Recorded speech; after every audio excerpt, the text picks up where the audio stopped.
Types of loss and death. At this point, I would like to share with you the reasons that you as soul create certain specific experiences for yourself that include loss. Not everyone experiences these situations, but when you do, there is a profound emotional and energetic effect. As I encourage you to heal from the past in order to learn to live in the present tense at this time of great change, these kinds of experiences can point to major blocks in the energy fields of those who have experienced them. They therefore represent major opportunities for healing. Even if you have not experienced these situations in your life, it is likely that you have not understood the truths of why they happen. Nearly all of these experiences fit into the category that many humans seem to try to understand by saying that the will of God is unknowable. Well, I'm here to tell you that you are God and that your will is indeed knowable. It is just that you must open to a perspective on why these situations happen that includes those experiencing them as their creators. What you have listened to so far in this material has provided that perspective. As you listen to the following sections, even if you have not experienced these things directly, I'm sure that you know humans who have, and who have been deeply shaped by them. Fragmentation. The first type of loss is very widespread. All of you experience it at some point in your soul's various lives as humans.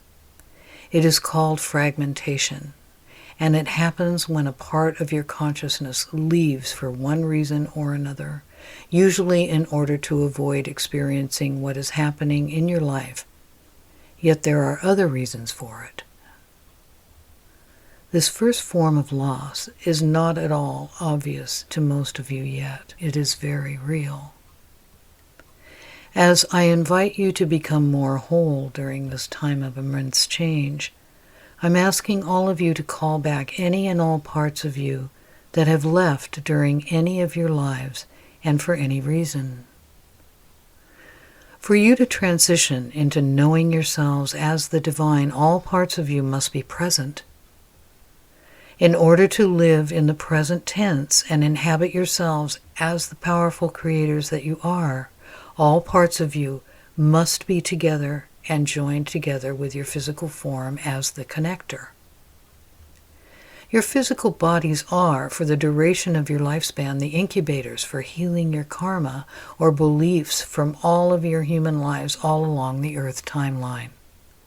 As such, it is important for all the parts of you to be present in order for you to continue with your evolution. In fact, it is not possible for you to evolve into consciousness of yourselves as divine beings as long as parts of you are not present, as long as your consciousness, and therefore by extension soul, is fragmented. Fragmentation occurs most often as a result of trauma, and there are different forms of trauma. You will think right away of the sudden, violent kind, yet there are others. Think of trauma as stress, and you will see that there are kinds that happen suddenly and obviously, and there are other kinds that happen slower over time that build pressure. With this slow kind, there comes a point when a human chooses not to experience the suffering any longer, and a part or several parts might leave as a result to avoid remaining conscious of the situation that the person is living through. These parts of you feel they cannot continue to be conscious of and experience what is happening to you. In your various lives as humans, you have experienced many difficult situations and had many painful situations. Many of you now are dealing with difficult dynamics that you have carried into this life from your soul's other lives along the Earth timeline. These sorts of pain that you carry multidimensionally in this way affect all of your lives to one degree or another. You have developed and have taken on, from beings such as myself, many routes to heal these situations. But I would like to tell you that when you understand yourself as the divine, when you are truly in touch with the truth of who you are and accept responsibility for all you have created, you can manage all of these situations. When you are fully inhabiting yourself as the divine creator or the portion of all that is that you are, you inhabit a level of consciousness that allows you to see precisely what is happening and why, and you can, therefore, heal all of it yourself. You can heal any of these painful karmic dynamics as you become more whole. This level of self-sufficiency is a major part of who you really are as a divine being, and it is my purpose to reveal to you your true nature. It is my intention to support you in choosing to become whole again. I therefore invite you to go through a process of inviting back any and all parts of you that have left or become fragmented over any of your lives living along the Earth timeline. What you will have to do to begin this is to create a space in which these parts of you are willing to come back. They left under stress, being abused, when they felt they did not have protection, when no one was listening to what they needed, when what they were feeling was too deep or intense to express or understand, and when they felt they were all alone and did not have the right kind or level of support from others.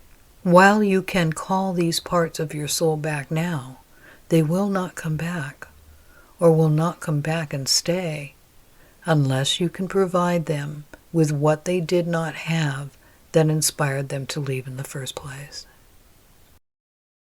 In some of your native traditions, this process of calling them back is known as soul retrieval and takes several different forms. In each of them, you require an intermediary who is the one who retrieves the fragments of your soul that have left and prepares you to be in the right energetic and emotional space to welcome them back. This is a wonderful process from which countless numbers of you have benefited, and yet it is time for you to learn to do this for yourself. You are evolving into knowing yourself as the divine, and part of that process is that you learn to take charge of your life as a portion of all that is, and this includes your healing. You are coming to the point when you no longer need intermediaries to create your healing so that you can be whole. I have taught Seth, the channel, this method of calling back the soul fragments once the appropriate environment is in place within the consciousness of the individual requesting the return of the soul parts. He has used it to great effect with himself and others. It is time that all of you learn this process as part of your empowerment journey so that you can inhabit all of yourselves. The key ingredient is choosing to shift your awareness of why you created the situations that led to the fragmentation. If a part of you has left because of tremendous stress that felt out of your control, how willing will it be to come back if you have not figured out how to step into taking charge of your life? This part of you will question that you are qualified to take care of yourself in the way that it needs, and it may not trust you. You will then struggle with this part of you refusing to come back. You will be confused about what you can do to make this process happen, and you will judge yourself if it does not work or work smoothly. Such judgment is a reflection of the prevailing thought climate in your planet now, that you are not perfect, probably not worthy of love, and that when you do not receive love, you are responsible for having done something to deserve to feel and be unloved. This is part of the thousands of years of believing yourself powerless, having forgotten that you are each a part of all that is. Your intermediaries in this soul retrieval process over the millennia have served you well for as long as you have needed them. You no longer do. It is time for you yourself to learn the natural laws surrounding the nature of your soul and your functioning as an energetic being. What I am telling you about now is a part of that learning process. You must create the right sort of environment for the part of you that has fragmented.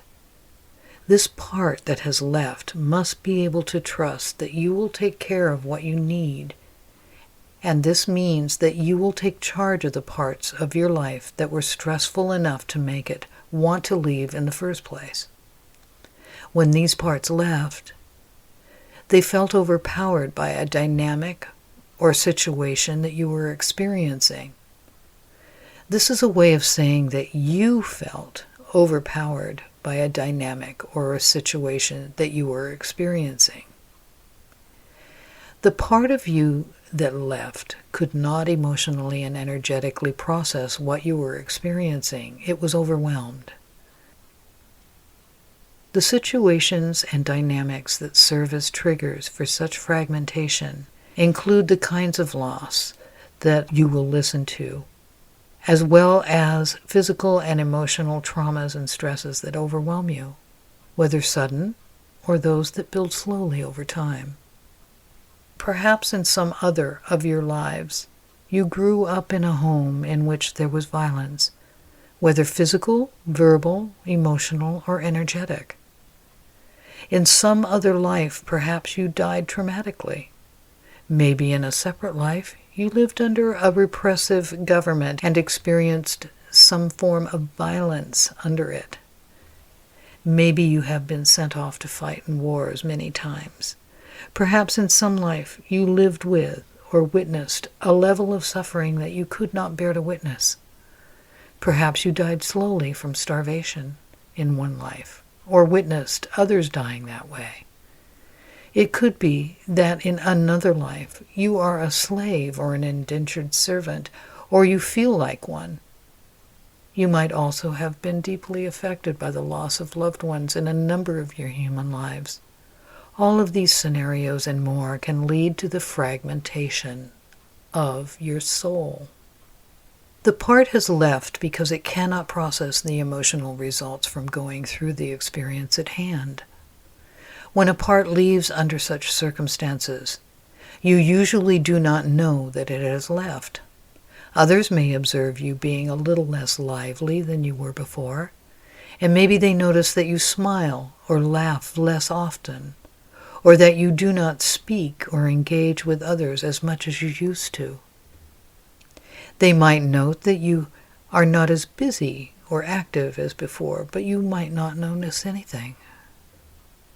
Perhaps you will notice that you do not feel quite right, or that something from your life is missing, but you will highly likely not realize that it is a part of you that is missing.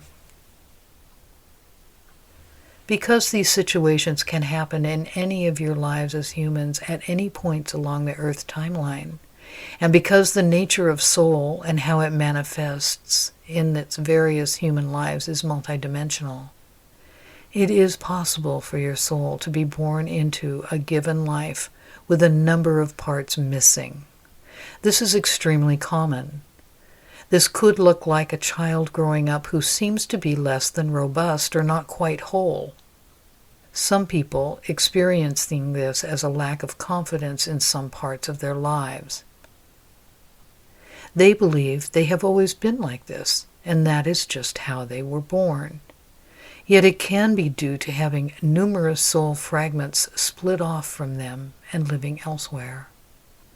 They are right that this is how they have always been, as long as they define themselves in the ways that you have, namely that you are human and not a soul living as a human for a period of time. This conception of yourselves as soul and multidimensional is very important for you as a species to open to and take in. If you are just a human, then this sort of flat existence, defined by missing something, seems to make a kind of sense.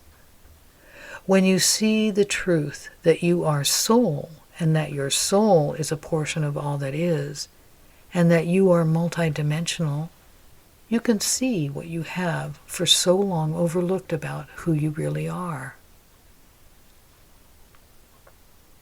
All parts that have left are valuable parts of you.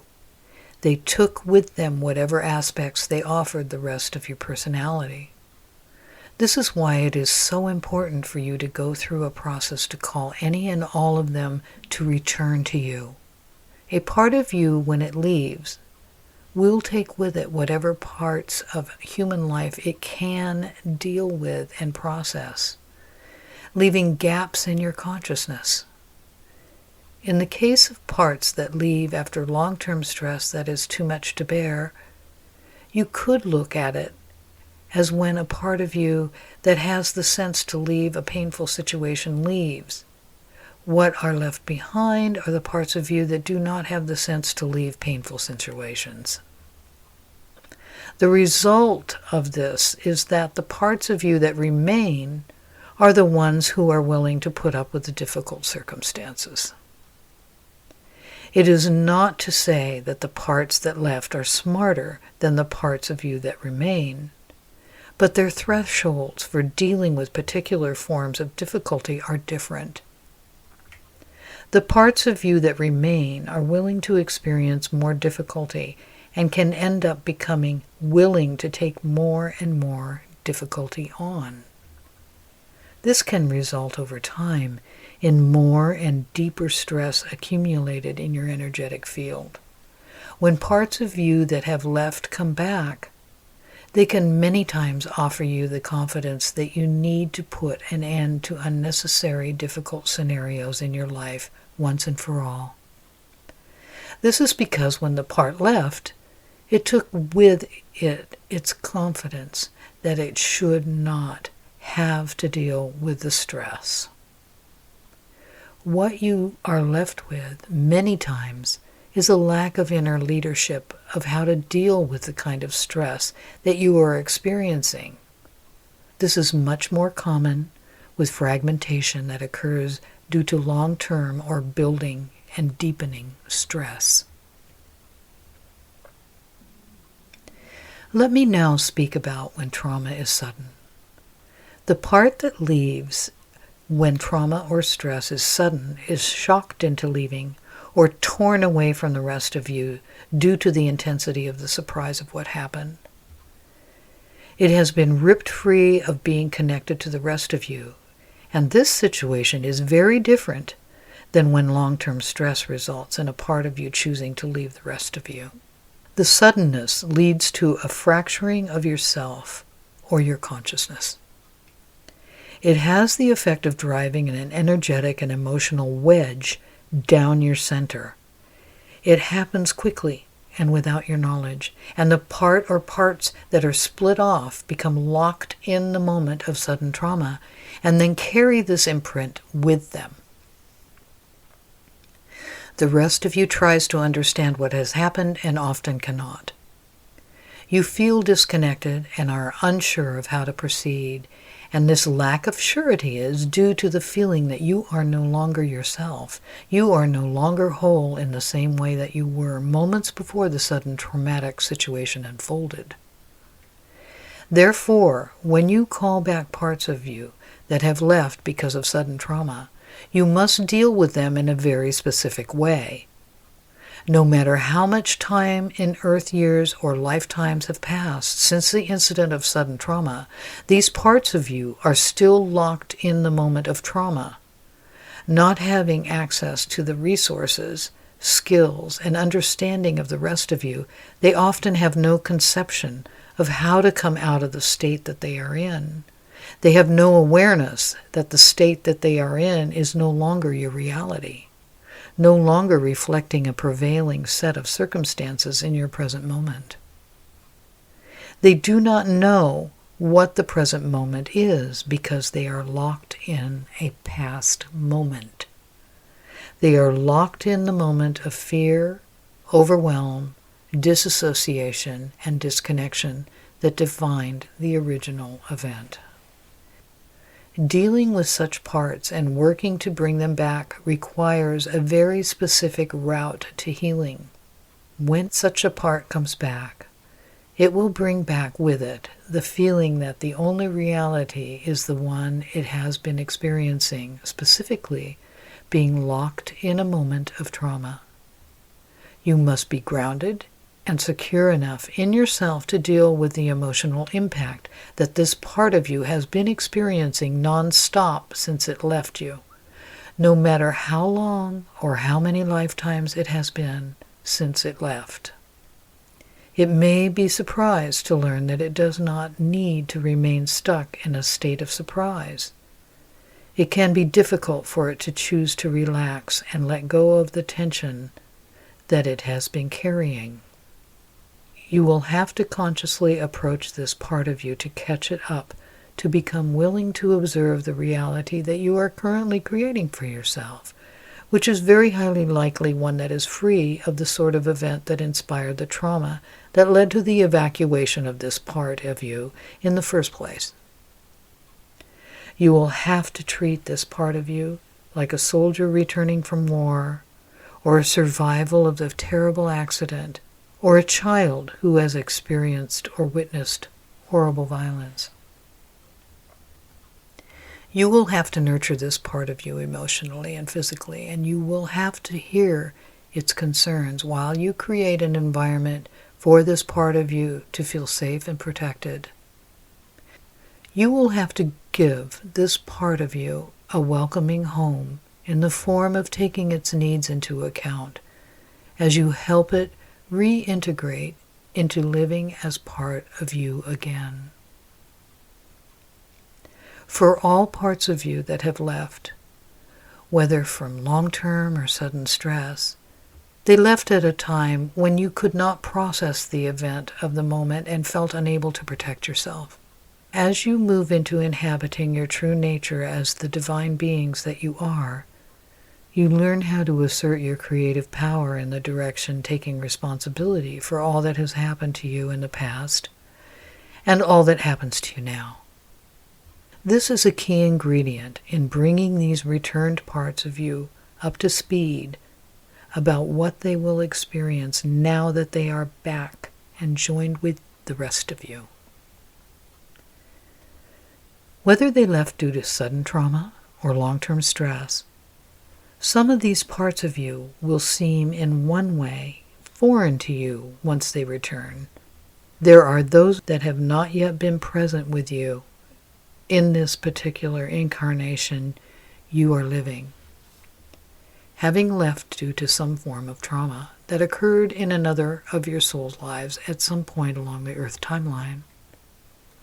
When they return, you will recognize them as perhaps foreign, yet somehow a part of you. And once you begin the process of reintegrating them and releasing their tensions, you will feel good to have them back. They, however, might be somewhat confused about who you are, as you that they left was living in a different time and place, had a different name, knew different people, had different skills, believed different things, ate different foods, and wore different clothes. All of this is to say that these parts of you have their own discrete identities based on the specific circumstances and details of their lives that they left behind.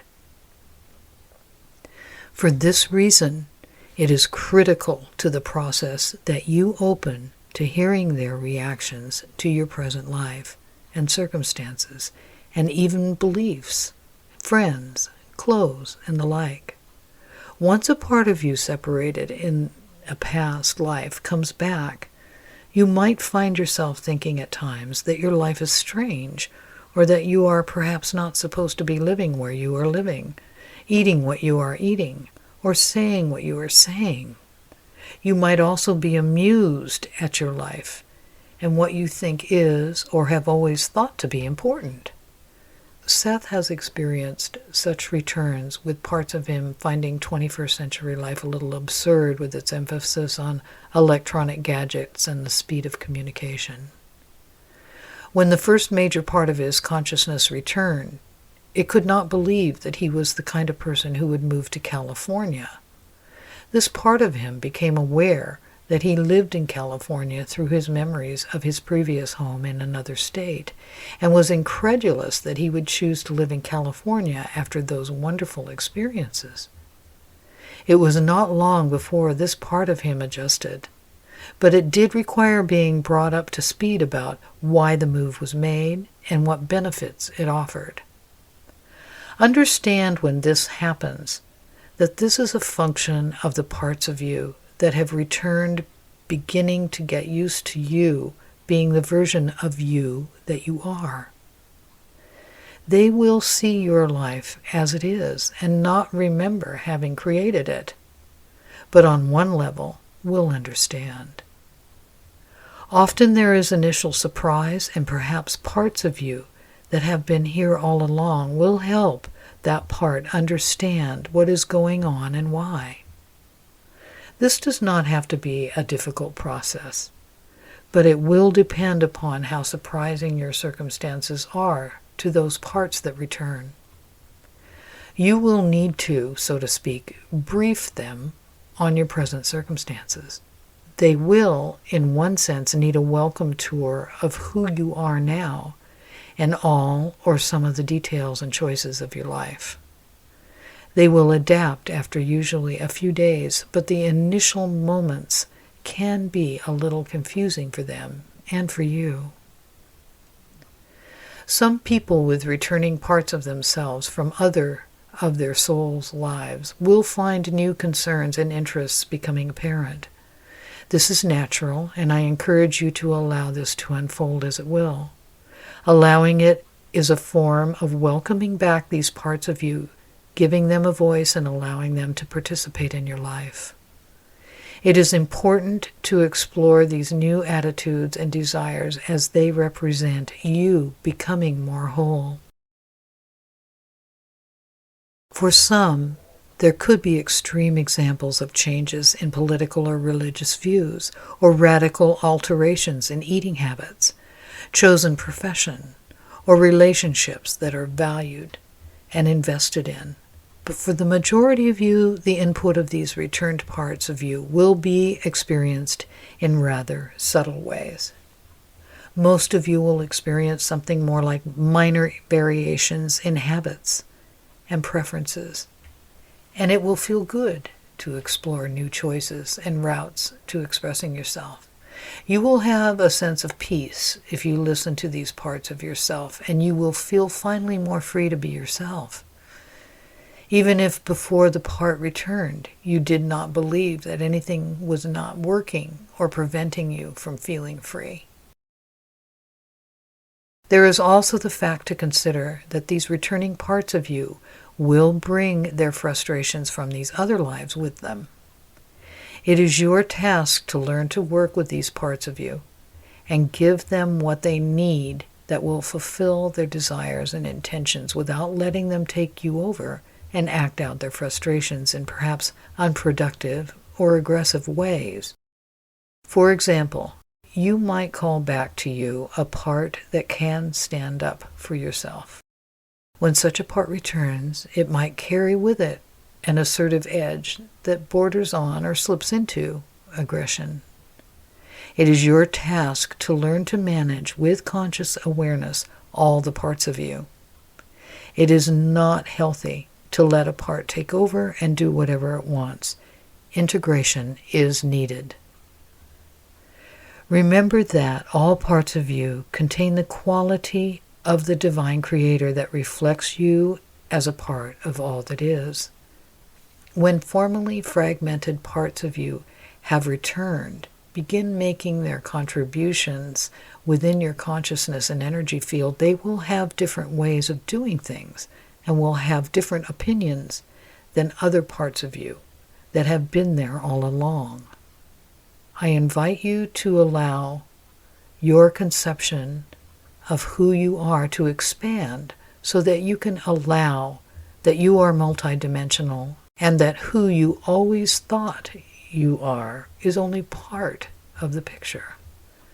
When dealing with calling back fragments of yourself, this can become more obvious than at some other times of your life.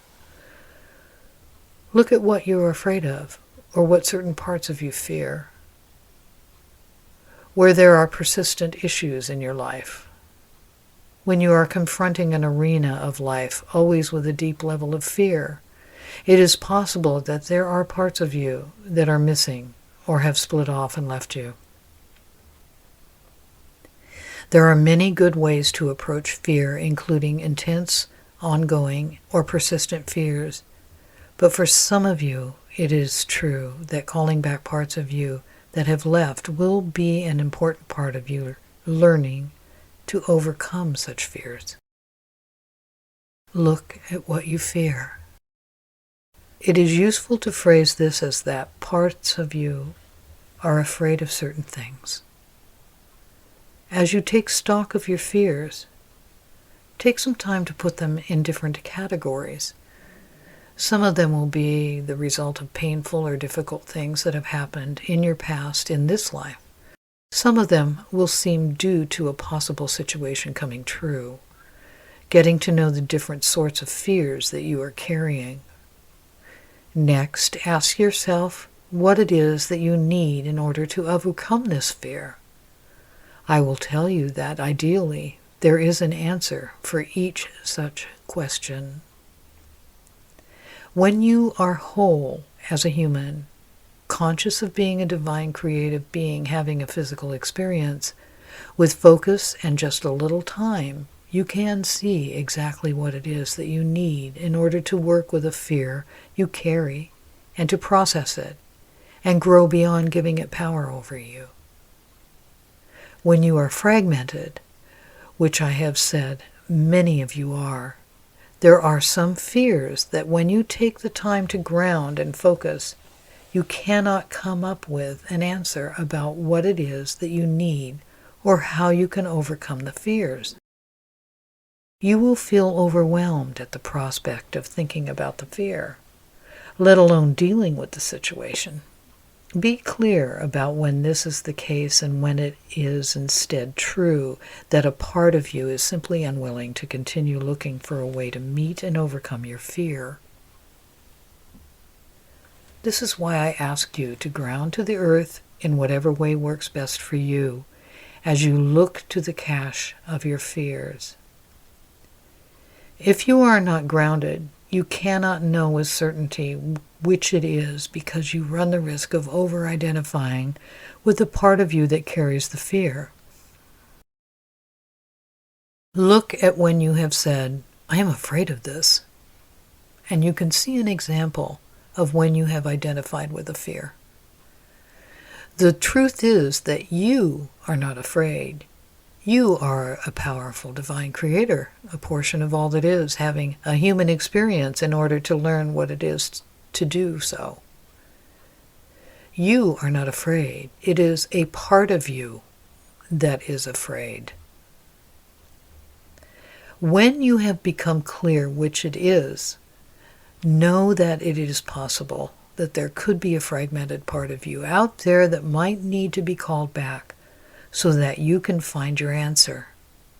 It is possible that the skills, resources, understanding, and consciousness of a part of you that has left is what can either provide the answer or think through the issue and figure out the answer to what it is that you need in order to meet and overcome the fear in question. As much of your fragmentation occurs during your childhoods as humans, it can happen that much of what feels missing from you now is a sort of imaginative resourcefulness that children possess, until, that is, It is conditioned out of them so they might fit in with your definition of what it means to live like an adult. A number of the fragments that you will call back will be younger versions of you, child versions of this present incarnation of your soul. And they will, upon their return, be able to offer you their highly imaginative and creative input concerning unique ways to view things, answer questions, and solve problems. The conditioning that you shepherd children through in order to shape their consciousnesses into the sort that you as adults value does not often consider the way that children think is valuable. Yet there is much inspiration and insight available to children before they are conditioned out of it. And it is time that you all benefit from your own returning parts, inspiration, and insight.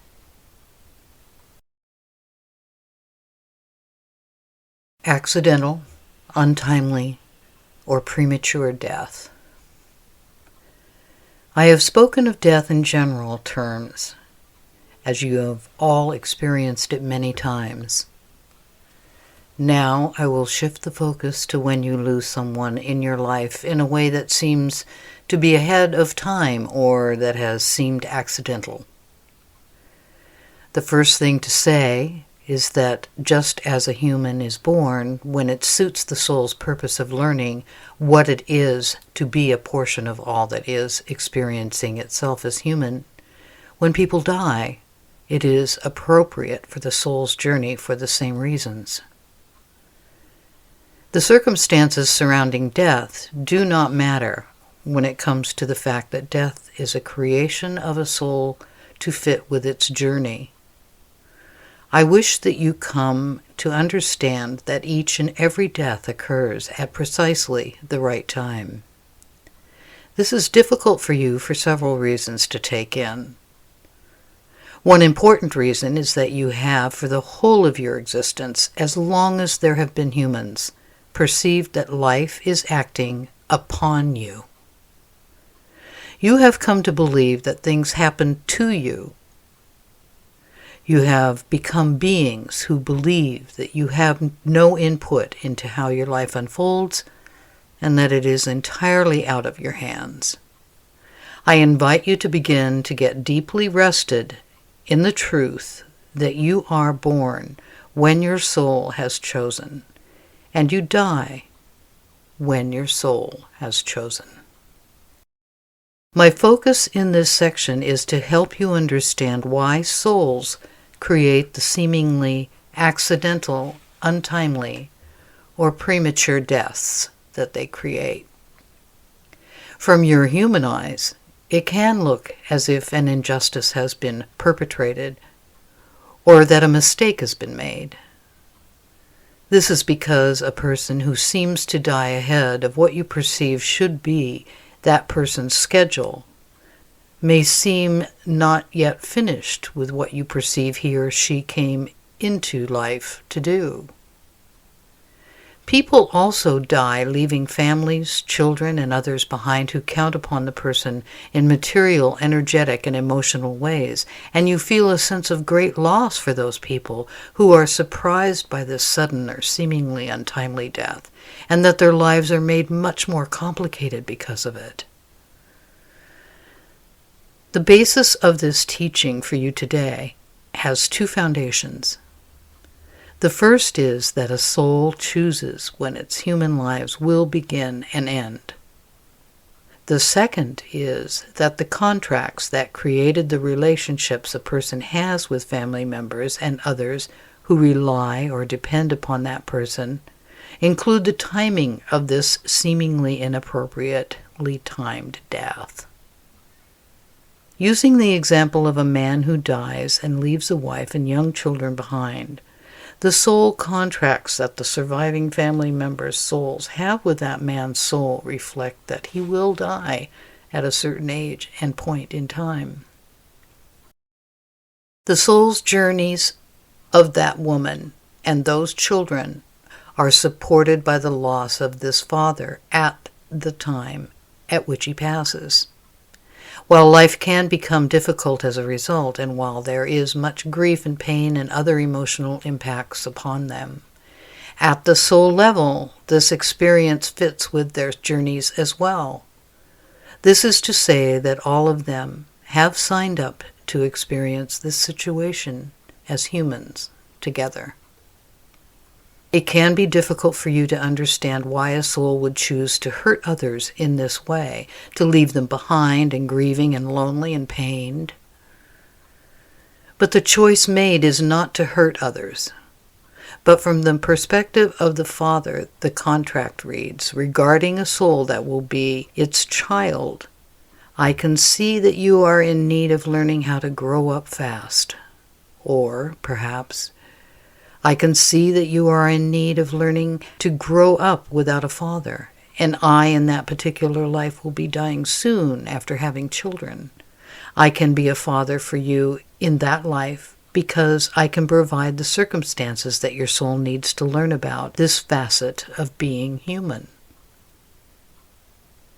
There is not a choice made by the being that is the father in that life to be a cause of suffering for the child, and it is not a choice to suffer that is being made by the being that incarnates as the child. The aspect of this situation that brings you to suffer when these events unfold is in fact a choice of yours.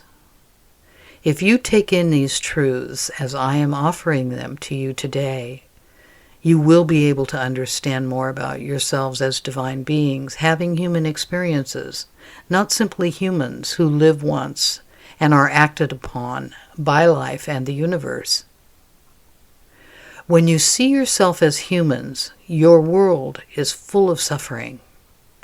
You can, through that lens, at every turn create the world as being about suffering because you do not remember the truth of who you are, and therefore you do not remember that you have an anchor at your disposal that can serve to guide you in your learning about life as humans. This anchor is the memory of your true natures as divine creative beings, fashioning the world around you so that you can learn, that you can choose to reconnect with and make central to your life. It is also true that over many millennia, as you have been shaped by the sorts of cultures in which you have been incarnating, you have come to have a certain view of suffering. Many of you believe, either explicitly or implicitly, that suffering results from you making choices that God or another high power does not like. You see the difficult scenarios that arise in life as meaningful statements or reflections that you have done something wrong or are not worthy of love, and these are the reasons that the bad things are happening to you. Again, I tell you that you are God, and your will is indeed knowable. The task here is to look into why you create what you do. Suffering is a byproduct of your learning about being humans on earth. Suffering occurs not when something painful happens to you, but when you assign meaning to why it has happened and perhaps continues to happen, if it does. I'm excited that you are now ready to learn about yourselves as the energetic beings that you are, because this perspective of your creative power and how you have been expressing it magnificently all along will enable you to accept that you have created everything that has happened to you, and that you have done so for very important reasons. It is time that you choose to cease assigning meaning to the pain that you experience. There is no God waiting to judge you. No external authority figure is watching you day and night, waiting for you to mess up and then to punish you. This mindset and its deep attendant fears are ready to be left behind. Do whatever is necessary for you to leave them behind. These contracts between family members, then, are never about experiencing or causing each other suffering. It is about life lessons, learning about living as humans. It is about offering each other opportunities to learn in turn all the different aspects and possibilities of what it is to live a life as a human. You are here to learn, after all. This is all that all of you are doing here, learning how to be human. If you have come to believe that life is not supposed to have suffering in it, it is time for you to leave this belief behind. It is one of the misunderstandings that has arisen throughout your lives lived along the Earth timeline. It goes hand in hand with the idea that if you find yourself in a state of suffering, you must have done something to deserve it. Look deeply into these beliefs. Look deeply into why you believe you experience suffering, and be honest with yourself about whether your attitudes about this part of life reflect the cultural and religious misunderstandings according to which you have, for many of your earth lives, been conditioned. The truth of suffering is that it is part of learning about what it means to be human. When you go deeply into the question of suffering, you will encounter yourself confronted by the truth that your capacity to experience emotion is a large part of what makes you human. I wish for you to understand additionally that suffering is not a reason that you have incarnated. You have chosen to learn what it is to experience yourselves as apparently separate from each other and to temporarily forget that you are one part of all that is, incarnating here in order to learn about what it takes and means to live here. When the father dies, and the family structure goes into disarray, when there perhaps is less money and the family becomes afraid for resources, when the children fear what will happen to them if there is no father and they wonder why he has left, perhaps suspecting, if they are very young, that he did not love them. When the family becomes in one way or many ways defined by the loss of this father, all of this is according to the soul-level contracts that each person in the family has requested that the others participate in, so that the soul can learn about aspects of being human. It is all part of the divine plan that groups of souls sign up to learn about life in this way together. There is no such thing as an accident. There is no death that occurs accidentally. It is not possible for a person to die without the soul's intentions and contracts being involved. As I said earlier in the sections on loss in general, and what you are afraid of losing when you are afraid of losing someone, you are afraid that it will turn out that you are all alone, that in the end it will be true that there is no divine mother or father waiting to take you close to his or her bosom and tell you that you are safe and protect you. This mindset, this waiting for someone else to prove or turn out to be the divine, no longer serves you. It is time for you to understand all the ways that you create your reality and always have been doing so, have always been the divine, and the depth to which your power reaches. You, as a divine, powerful creator, have enlisted others to be in your lives to teach you about experiencing pain and to inspire you to decide what you are supposed to do in response to pain. And all of this is part of the learning process. Take the opportunity now to accept these truths I offer you so that you can shift your perspective and inhabit yourself more, and then more fully, and then completely as the divine being that you are, the portion of all that is that has been creating many lives at different points along the Earth timeline in order to learn about what it is to be here and how to come to remember yourself as part of all that is. What do you think it means that fathers die and leave their families to live lives that are much more difficult? What do you think that man has done to deserve the death he experienced, and that has left his family to suffer as they have? What do you believe could he have done to change the timing of his death? What do you think that wife and those children did to deserve losing their husband and father in that way? What could they have done differently in order that he would not have to die young and leave them to a life of grief and difficulty? What has any of them done to deserve the experiences that they have gone through? I'm here to tell you that the answer to each of these questions is nothing. None of your experiences in any of your lives along the Earth timeline is about deserving.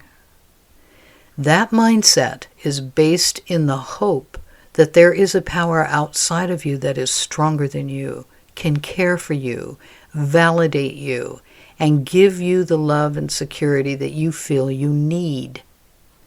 You have hoped that such a one will reveal him or herself so that you can surrender to a power outside of you. Much of this has to do with the weariness surrounding suffering and your notions of why it occurs, that you have been carrying with you in your many lives for as long as there have been humans.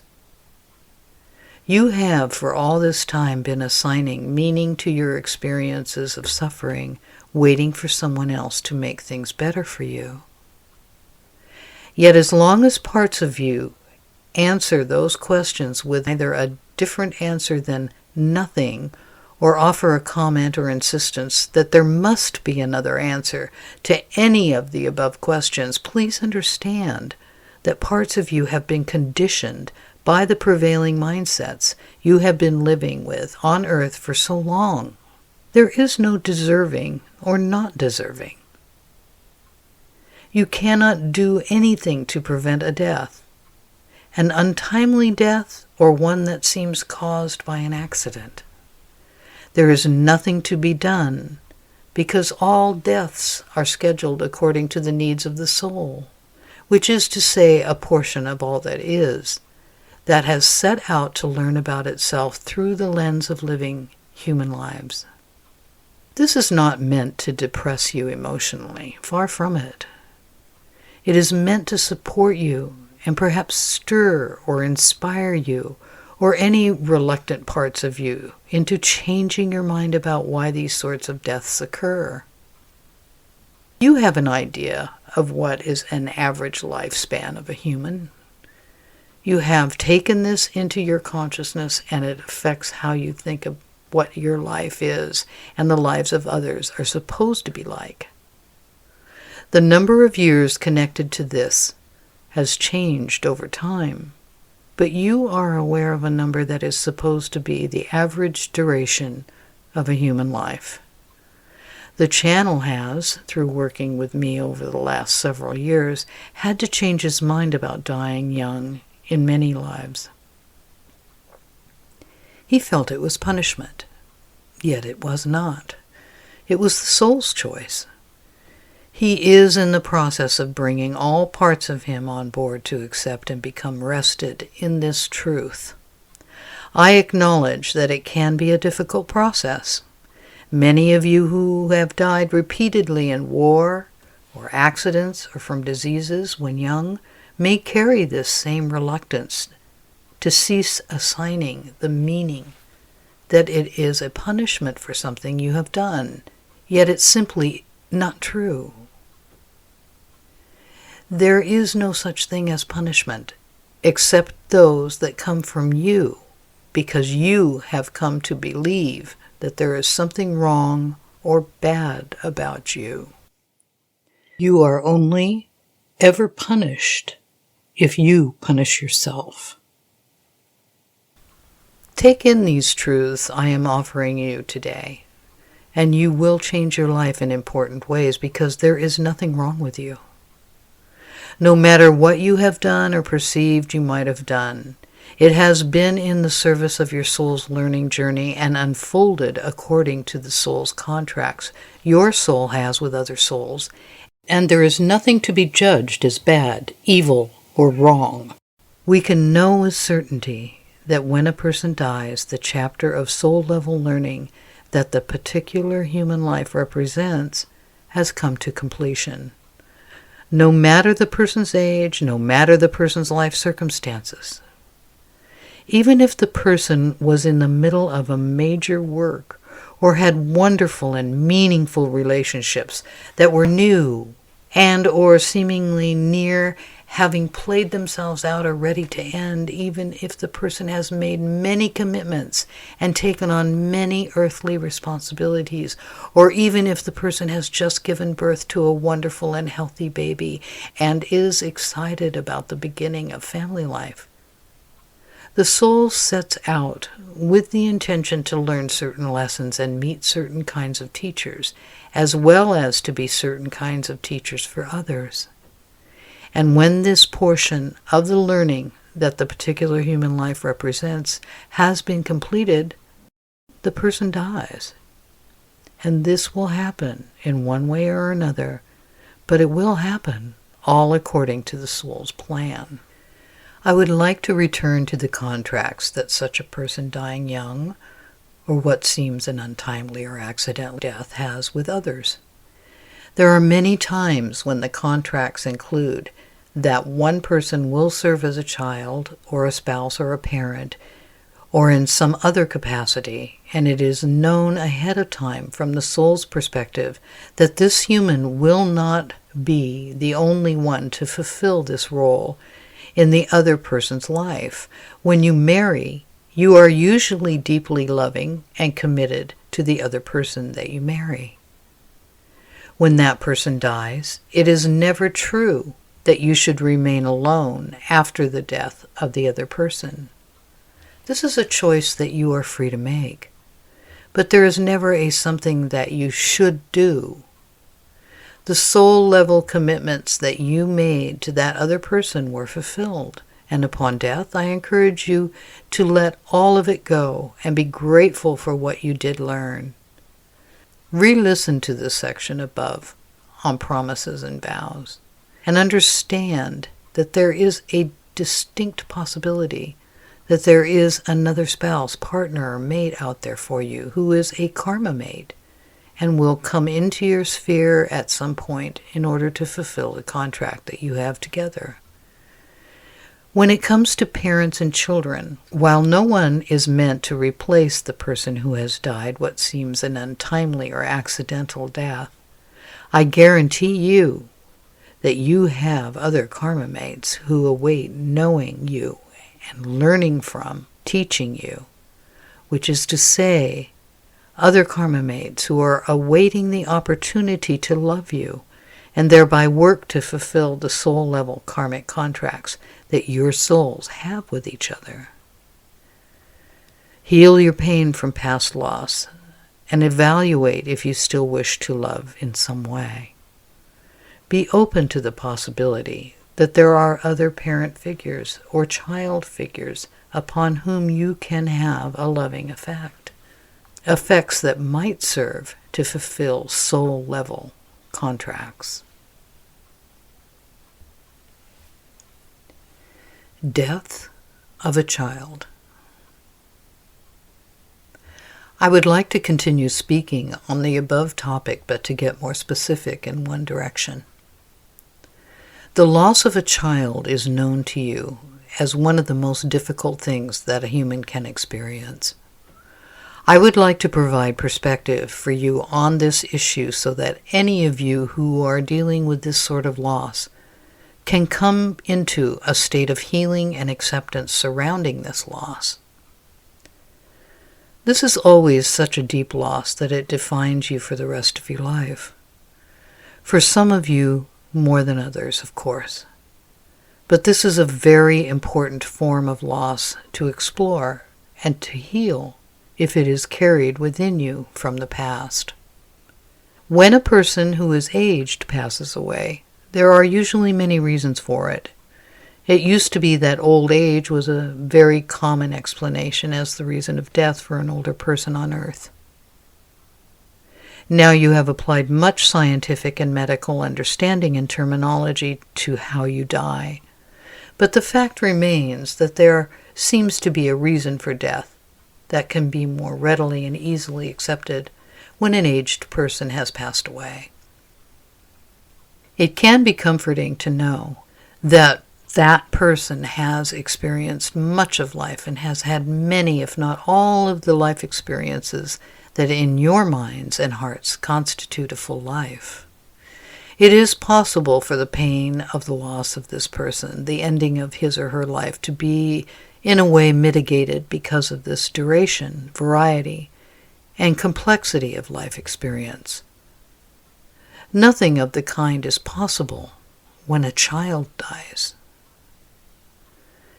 There is not one human death that does not fit with and perfectly execute the intentions, desires, and timing of that person's soul. Your pain surrounding the deaths of children is sourced in several places, and I will explore a handful of them here. One is the misconception that death is a punishment for doing something wrong or living in a way that displeases some god or other. These children, you feel in your hearts, are innocent.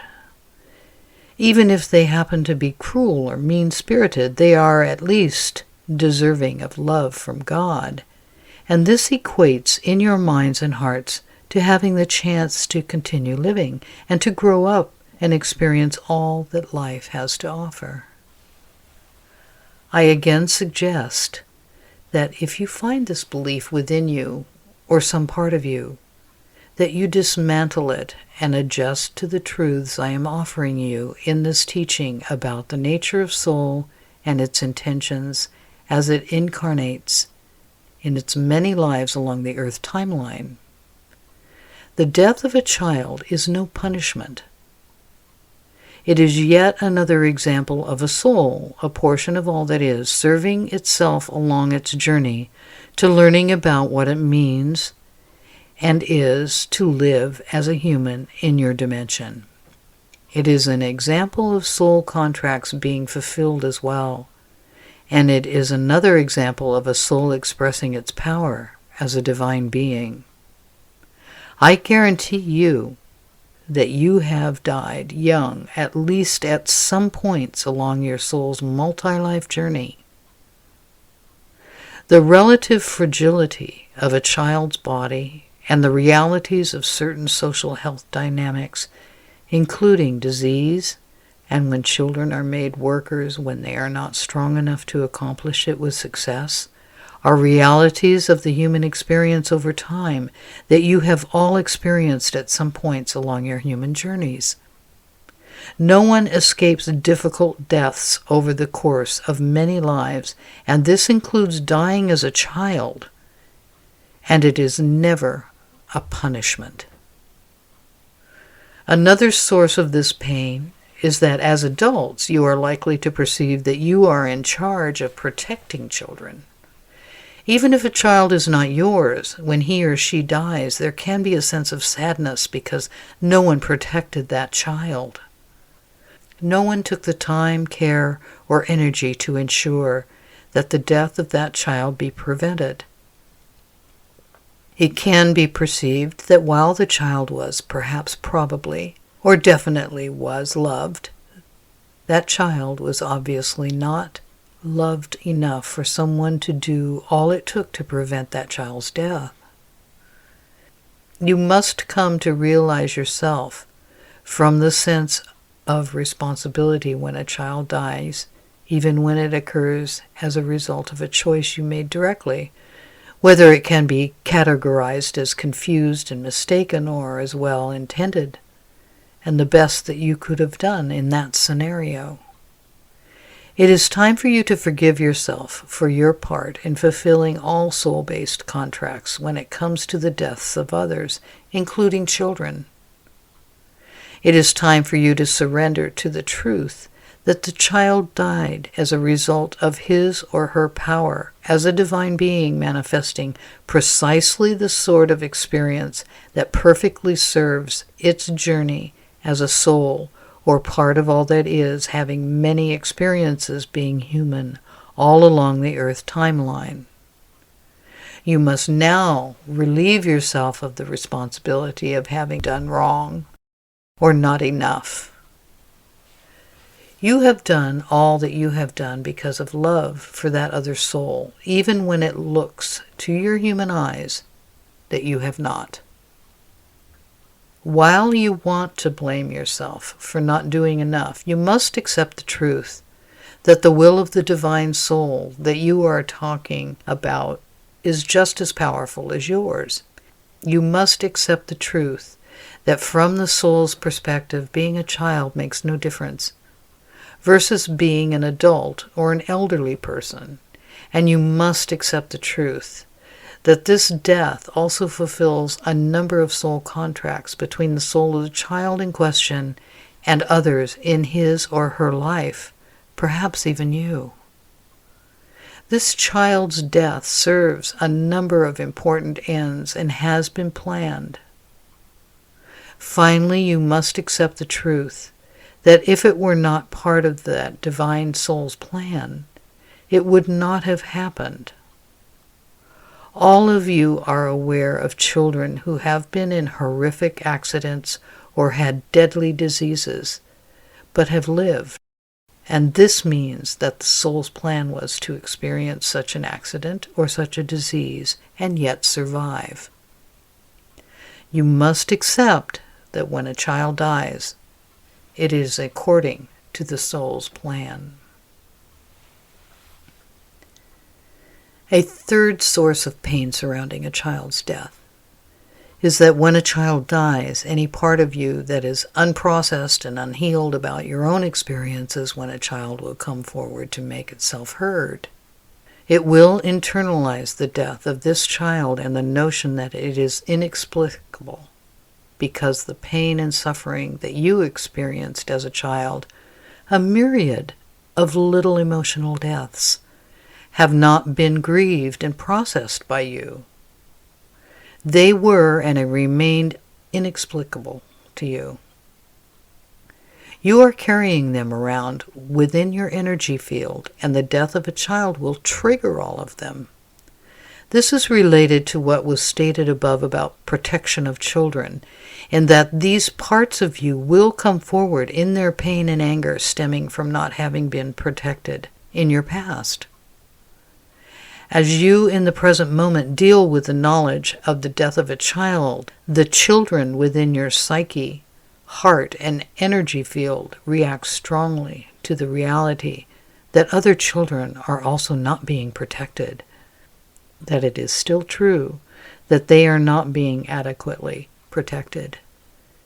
It will remind these parts of you that they are not protected, and you will be faced with dealing with the memories of your own myriad little emotional and energetic deaths as a child.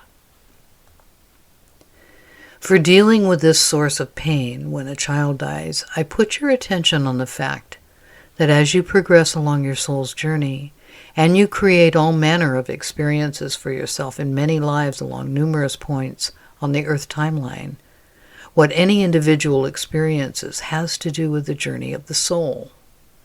There is, in truth, no such thing as protection, because there is no one to protect yourself from. You are the divine. You are creating all of this.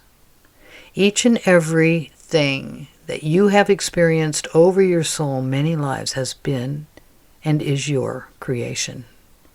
Your ideas of children being helpless are at the root of this, and so I invite you to take in the truths about why a human experiences what he or she does in these many lives in seeking to understand all the varieties and possibilities of life experience available to you.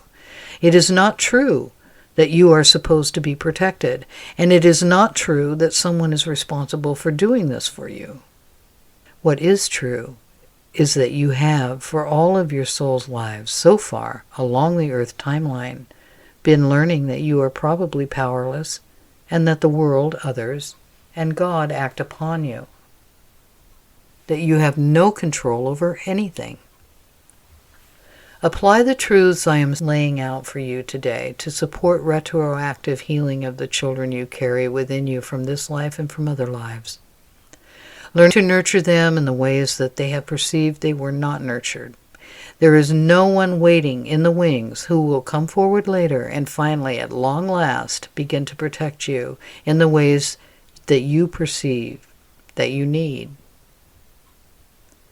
Another source of this pain is the sadness that the child has not had the chance to live in a full and rich life of complexity and the sort of experience that comes with age and maturity. Understand that this is indicative of a knot within your energy field with a label affixed to it, that you are not living up to what is perceived to be your potential, or that you are not living the sort of life that you want to live.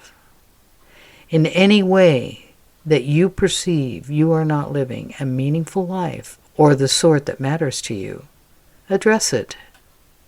Begin taking charge of your life and what you are creating. Take responsibility for all that you have created and understand what ways you have in the main done so as a reflection of the conditioning that you are powerless, that has been absorbed over millennia, living many lives along the Earth timeline. Then, begin creating consciously the life that is important to you. Taking responsibility for all you have experienced will enable you to see that what you have experienced is entirely your creation, and that in turn will reveal to you how to proceed creating your world within and around you with conscious intention. You are the most powerful being that there could be. You have simply chosen temporarily to forget it. And now you are beginning to start remembering who you really are.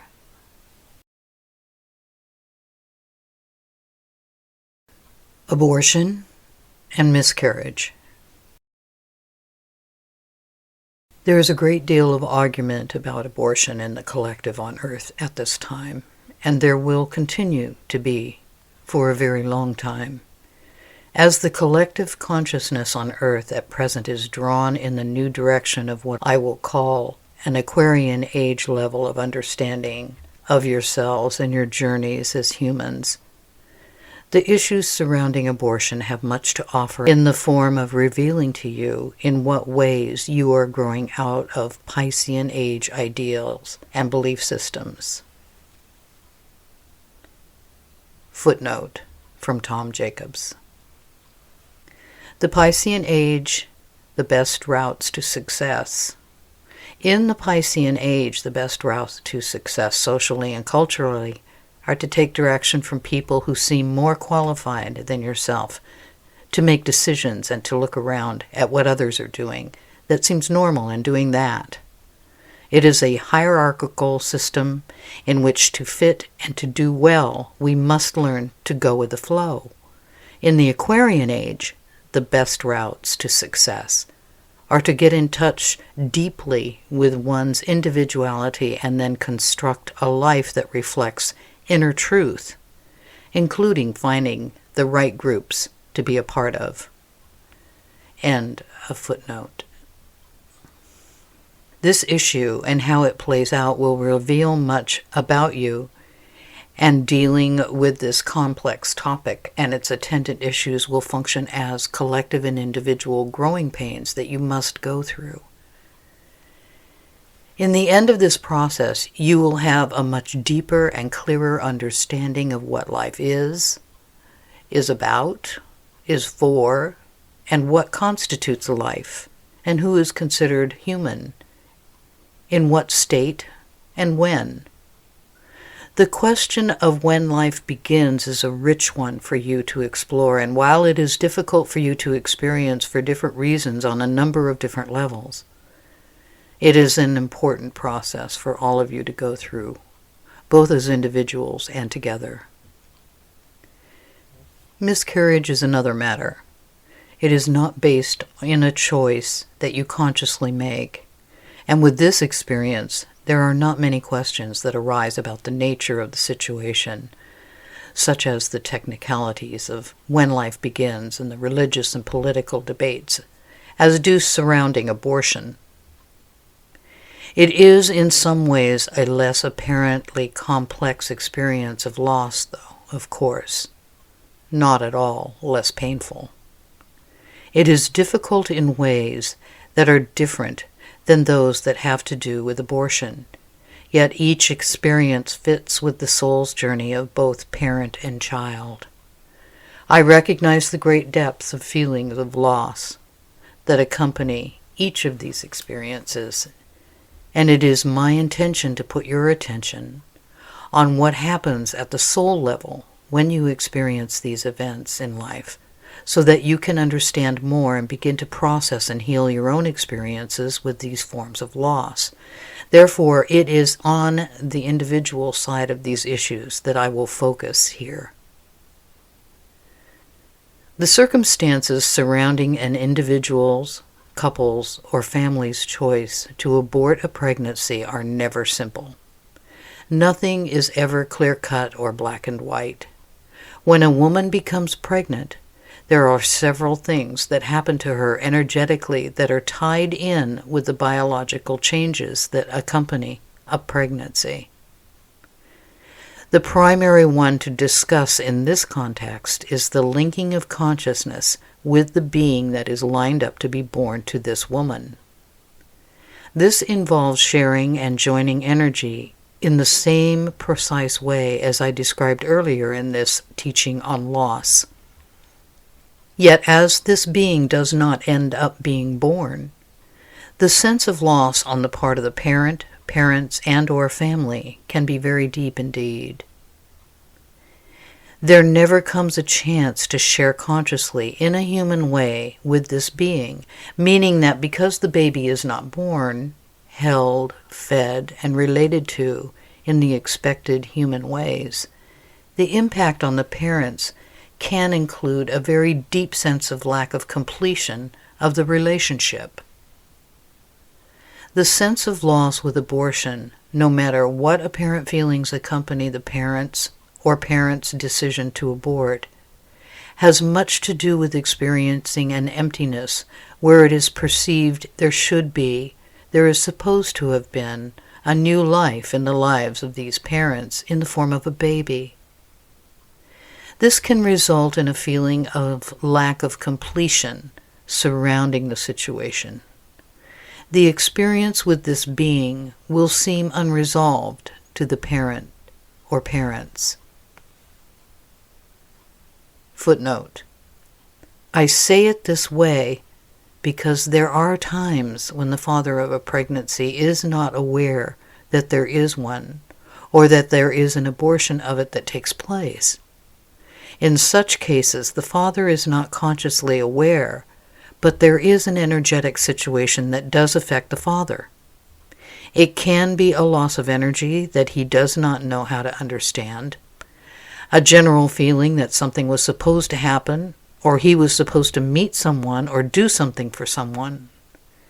It can feel that he has missed a very important meeting or life juncture, but has no idea what it is or could have been. End of footnote. All pregnancies reflect contracts at the soul level, yet just as all humans are born when they are, and die when they do because of the nature of the needs of the soul, that all such events are chosen in time by the soul, all pregnancies that do not come to term are also agreed upon by each soul involved. This is a hard truth to work with when it comes to deaths that seem untimely, even more so when it comes to the deaths of children, and then even more so when it comes to abortion and miscarriage. Yet, it is true. Each soul has agreed to be together in human form for a certain length of time in order to teach each other as humans what they, as souls, need to learn. And even when one has not been or does not get birthed, this is true about the agreements between the souls involved. When it comes to all relationship dynamics, the circumstances reflect the particular lessons each soul has intended and asked to experience. Yet in all cases, an abortion is seen ahead of time by the souls involved, and it is the right situation for each to learn what it needs to learn. Sometimes the soul of the being that is aborted offers to hold space for the parent or parents to become prepared for the idea of giving birth to another human, and all that entails, including waking them up to the reality of what the mother's body needs, and in what ways the parent or parents need to grow up in important new ways.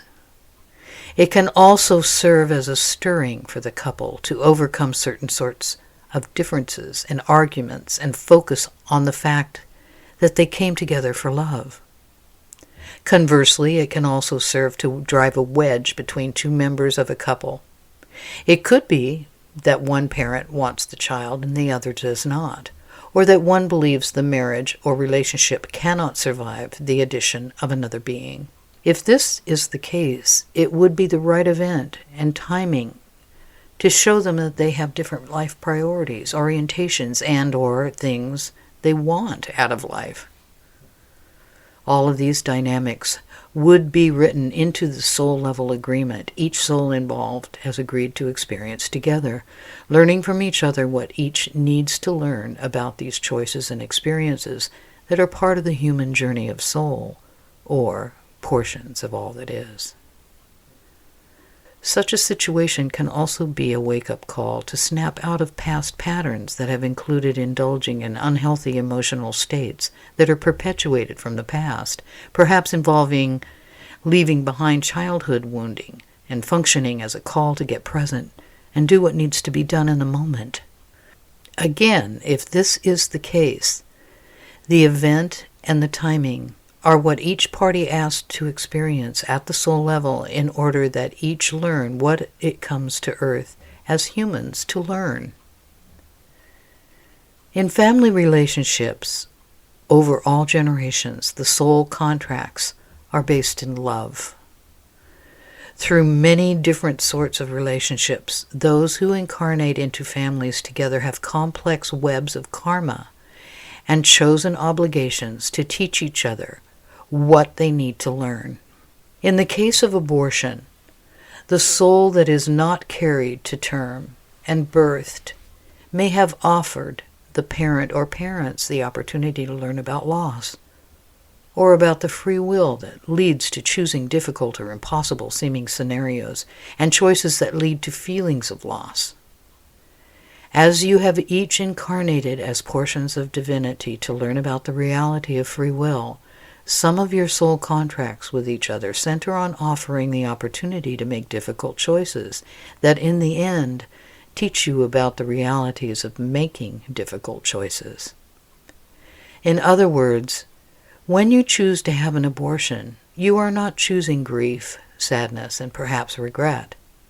But you might be choosing at the soul level to experience any and all possible ramifications of making tough choices about not bringing a pregnancy to full term, and perhaps to ending a life. Some of you will experience abortion as a part of a larger soul journey about learning to value life. You might have been in some of your soul's lives people who do not think clearly about what a life is worth, and this situation in any life would stir you to consider this deeply, as this life is tied to you in a very important way by being carried within your body and deeply connected to your energy field. It might also be that you have ended the life of another or others in your soul's other lives and have not fully processed what that means and the depth of how that can affect you. Perhaps you have been a warrior, and due to your particular mandate and training, have not honored those you have killed in one way or another, and you have been left feeling bereft, or it has caught up to you energetically and emotionally at another time. In such cases, another soul agreeing to be tied to you via a pregnancy that you will choose not to bring to term will offer you the chance to feel deeply the impact on you of the choice to end the life of another. This being will offer itself to your charge with the knowledge that you will not carry the pregnancy to term. And this happens because this being has love for you and wishes deeply that you have all the opportunities you need to learn to make this choice and learn to consider deeply the impacts of your choices on others, the value of life, or some other important life lesson. Another possible scenario is that a soul that you have agreed to take care of in many lives offers you the opportunity to refuse this care at this time. Perhaps you have given of yourself to your detriment, and it is important now that you make choices that put yourself and your desired life, career, goals, and whatever else is important to you first. The soul of a baby who is aborted would in this case agree ahead of time to offer you the opportunity to put yourself first, knowing that the particular junction in space-time when you become pregnant you will choose to do so. It can happen that the life priorities of a person are or seem threatened by a pregnancy, such as a woman who is on establishing for herself a career in a competitive business environment, who is clear that having a child would diminish her possibilities of success in that context. Or it could be any other situation in which the choice to take care of oneself first over another is important for the soul of the parent to experience. Again, all of these scenarios are experienced as offerings of love between the souls involved. Making the choice to put the self first in this scenario would be karmically healing to the parent. One of the things that you learn through your process of pregnancy is your immense creative power. There are times when the abortion or miscarriage fits into the picture of your soul journey and therefore life, because at the soul level you are learning to choose routes of creativity. While there is an intense charge within you biologically, energetically, and emotionally surrounding a pregnancy, you can, in your various lives, overdo it. You can have so many children in some of your lives that you become burned out from the process, including physically, energetically, and emotionally. It has happened many times that women have died in childbirth. You might now possess warm memories of being a parent from another of your soul's lives and wish to bring children into the world now, but for some reason experience the need to abort the pregnancy, or it happens to be miscarried. In such a case, it would be best for your soul's journey at that time, or in general for you, not to have a pregnancy that results in a birth. You would, in this kind of scenario, be asked to evaluate what forms of creativity are appropriate for you, as perhaps you have overdone something in another of your soul's lives and need to learn to choose to make different decisions now. These forms of loss are particularly confusing. Look within you for how this teaching on abortion and miscarriage resonates with you. You could be a woman who has experienced neither in this life, or a man, and it's possible for you to have strong resonance with this. If this is the case for you, then you have memories of these experiences from other lives. Because of the reality that you now have energetic and emotional access to, a great many of your soul's lives spread out along the Earth's timeline, you will feel strongly now, whatever it is in your soul's many lives that has not been understood, processed, released, and healed. The great depth of guilt and shame that can be heaped upon those who experience one or the other of these for millennia in the context of human cultures that have been focused on creating as many children as possible can be deep. Footnote. Consider how a woman who cannot have children has been valued over the last few thousand years. Then consider a woman who seems only to produce girls. This can give you a doorway into seeing the pressure that has been put on women on your planet for a very long time surrounding birthing children. End of footnote. Additionally, as you have been confused about why these situations unfold, you might be carrying anger at life, the universe, yourself, and God or other name for a deity about why it has happened. This is intense material, and I'm glad that you are willing to listen to it today. I recognize that these feelings run deep, and that you are confronted now with dealing with these challenging realities as you have experienced them in your soul's many lives. If you have experienced either of these forms of loss in this life, or feel you might have experienced either in another of your soul's lives, evaluate honestly if you have assigned meaning to why they occurred. Look at what different parts of you think, feel, and opine about why these sorts of loss happen, why you experience them, and why others experience them. I invite you to do what you can to unwind and unlock that meaning so that you can open to the truth of why you as soul chose to experience it. Look at what it is that you learned or took away from the situation, and look to how that might fit in with your journey on Earth as part of all that is, endeavoring to learn about how to navigate all manner of experiences as you live on this planet. These souls have come through for a time to be with you so that you can learn what you need to learn. None of these souls is lost in this process. None is damaged or are in any way hurt by these events.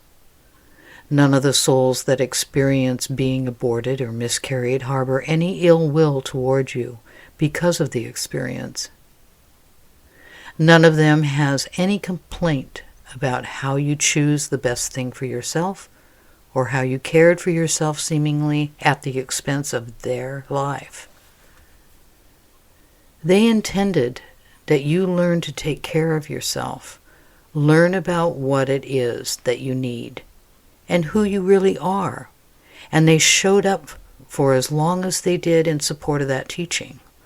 Thank them for showing you what they have shown you, and release them and yourself to move on to fulfill other contracts that they and you have with other portions of all that is in all sorts of human relationships.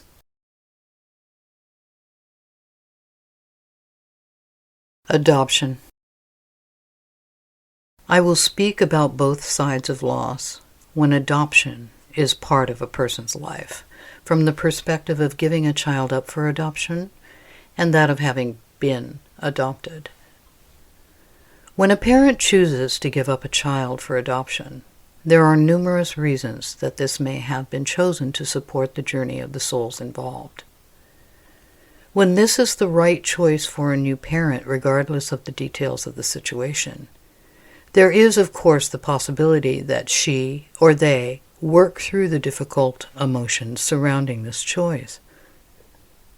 Yet, because of the fact that there is a soul contract between the mother or parents and the child born and given up for adoption, you can know with certainty that there exists many relationships between these beings and their various lives, and that they are therefore very connected as souls.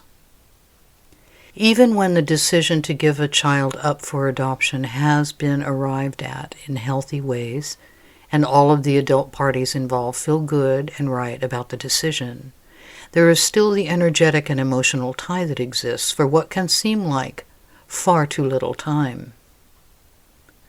One reason that souls choose to experience one side of adoption or the other is that while there is a love contract between the souls that is fulfilled by bearing and birthing the baby, there can be a choice between these souls to have that level of interaction and yet not to raise or to be raised by each other. There is a system of timing that the souls involved agree to.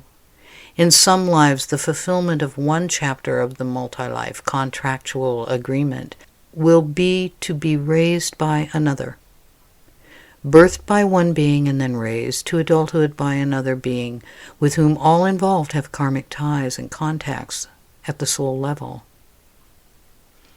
Yet in other lives, you will forego the entirety of this experience, offering to perform a limited part of this dynamic for and with another. There are instances when a person has requested certain DNA or genetic materials from one family line, but requested to be raised by another family line. This has to do with many factors. One is that certain families agree to share perspectives with each other, and this is, in some cultural dynamics, achieved only through adoption, the child of one line of people raised by another line of people.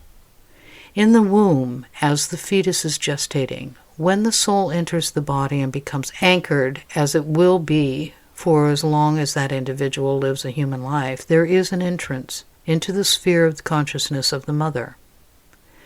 This includes all of the people she came from and her ancestral lines, but also her consciousness level in the moment.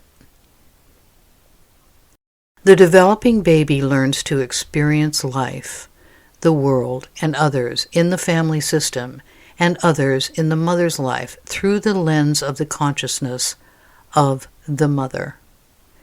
There is therefore a very specific sort of patterning of consciousness that takes place for the baby while he or she is gestating in the mother's womb. When you look at adoption, you look at the sorrow of some people who feel they must give up their children, the practical realities and emotional effects on the child being taken from its mother or parents or family, and the joy that comes to the families of those who bring children born of other mothers into their families. The perspective I am sharing today is to help you understand the bigger picture so that as you experience or witness the details of any given situation surrounding adoption, you can better understand why souls choose to experience this. The emotional components of these dynamics experienced by the humans involved are important, but I would like to tell you the story behind the apparent story. There are many times in adoption when the genetic material of one family line, but the conditioning of another family line fits the requests of all the souls involved in the situation. This is not about accelerating learning. Having two sets of ancestry doesn't speed up the learning, but about combining elements of life learning in new ways. Some children who are adopted have skin of a different color than those who adopt them. There is important learning for these individuals when it comes to experiencing being different and learning what it means to be connected. In many ways, this is about learning about what love is. You appear so different than we are, but we love you and take you into our home and make you one of us. We love you, and love is more important than any of these apparent differences. Adoption also can serve soul contracts that families and family groups have with each other. In various lives, there can be dynamics in groups of people learning about love together that involve prioritizing the apportioning of resources. It can be true that in one life there is not enough food to feed all the children in a family, and a child might be given away or sold to another family or group of people for work or slavery. That is one way that the souls comprising this family system learn about love in practical terms. There is love, but there are not enough resources for all of them to survive. In another life, members of that family might adopt a child, and this child has been one that was given away in another life because of lack of resources to feed all the children. They have, between them, figured out in this other life together how to make it work, how to manage the resources, so that all can be together and stay that way. This would be a way of learning together about the practical side of love and supporting each other. Adopting that child in such a case can heal many generations worth of feelings of loss within that family, and the one who is adopted into and raised by that family in the second life. There are also situations between different families in one life, and adoption can be a way for the agreements between them to be fulfilled. At some point, all such families that seem in conflict with each other, perhaps even feuding over many generations, were families together in one community or in a clan or tribal situation. No one can hate another without there being a soul contract based in love. There develop factions in one life in a family system that can manifest in some of its members choosing to be born into and be raised by groups within the system that seem separate, which is to say, are discrete family systems. As the fighting between people can persist over many generations in some cases of such family disputes, it is also true that the attempts in other lives to make amends with each other and to reforge the bonds of trust and love can persist in the same way. Adoption is one way for a family to encode a new life, a baby with its genetic code, and then hand that child off to another group saying, in effect, we are willing to risk giving you the chance to love our child in the spirit of rebuilding love between our families that have been separated for so long and in intense argument. We are going to offer you our baby. We know that you will accept and that you will take on supporting this baby in its learning journey.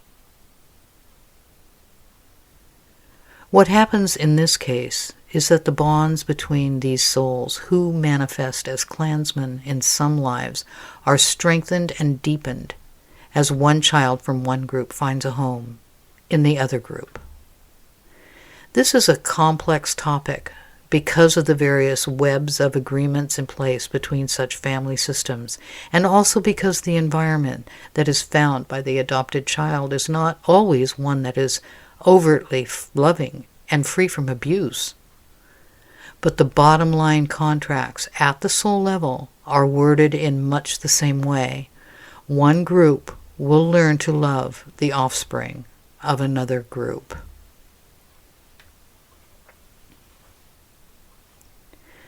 From the adopted child's perspective, there can manifest a sense of rejection, a loss of love. The child has been imprinted with the ancestral consciousness of the mother and been exposed to her, and then has been taken from her presence and into that of others. Part of what the soul of one who is adopted has signed up to learn about is where love comes from and what one has to do or be to get love. When a child is born into a family, there is an expectation that the family will love that child no matter what. You call this unconditional love. When a child is born and then given up for adoption or given away, there can become cemented questions within his or her energy field about why this has happened. Adoption will therefore serve the soul's journey and learning of those who feel a profound sense of rejection for just being who they naturally are. Is it true that they are worthy of rejection? Of course not. Do these individuals not deserve to be loved and accepted? Again, of course not. But these are some of the feelings that can be cemented as infants and then persist in the energy field and can run this person's life. The emotional impact of feeling separate, being abandoned and left behind, fit with a number of possible soul journeys. One of these is to learn about the true nature of love. Some of the questions that can figure prominently into why a soul would choose the experience of being adopted include: where is love supposed to come from? What is it supposed to look like? What does love from those you are soul connected to look like? What is it to be connected to people? What do others have to do for you in order that you feel loved? Who do you have to be in order to be loved? Another is to learn to identify with a group of people who are not genetically related, but are in some way related at the soul level. One question that goes with this theme of learning is, do people have to birth you in order to love you? This can arise as a result of a soul learning about what family is, means, and is supposed to look like. There could be a string of lives with the same souls picked as family members again and again with little openness about different kinds of people. There can be, in that string of lives, some misunderstanding and confusion at the level of human consciousness about what it takes to belong and what one has to do in order to ensure safety and security. Being adopted in another life would be a way for this soul to throw a wrench in the pattern and open up to new ideas, conceptions, and experiences. Another reason a soul chooses to be adopted is to learn to connect with a non-corporeal family. In effect, to feel so rejected by a human collective that the person learns to connect to a spiritual or nature-based family, perhaps specifically plants and animals, though it could be spiritual beings such as spirit guides and angels, or even ascended masters. This would serve a human journey of learning to reconnect to spiritual beings or to nature, two categories of beings that have been left out many times over the course of human lives lived in normalizing and normalized society. This would be a soul-level call to leave behind the conceptions that spirits are imaginary, and that animals and the natural world exist to be used by humans, and to serve whatever ends humans dream up in their quest for power and dominance over the natural world. Again, this would be a journey based in learning about where love comes from, and where one belongs, where one can expect to belong, and how one can create family, where there seems to be none. Another side of loss from the perspective of the adopted child is a loss of safety and protection. For those who resonate with this, the task is the same as mentioned above in the section on when a child dies and you are concerned that no one protected that child. That is to say that you must take responsibility for nurturing yourself now in the ways that you perceive that you were not nurtured as a child, and release all others involved who did not or could not nurture as you needed.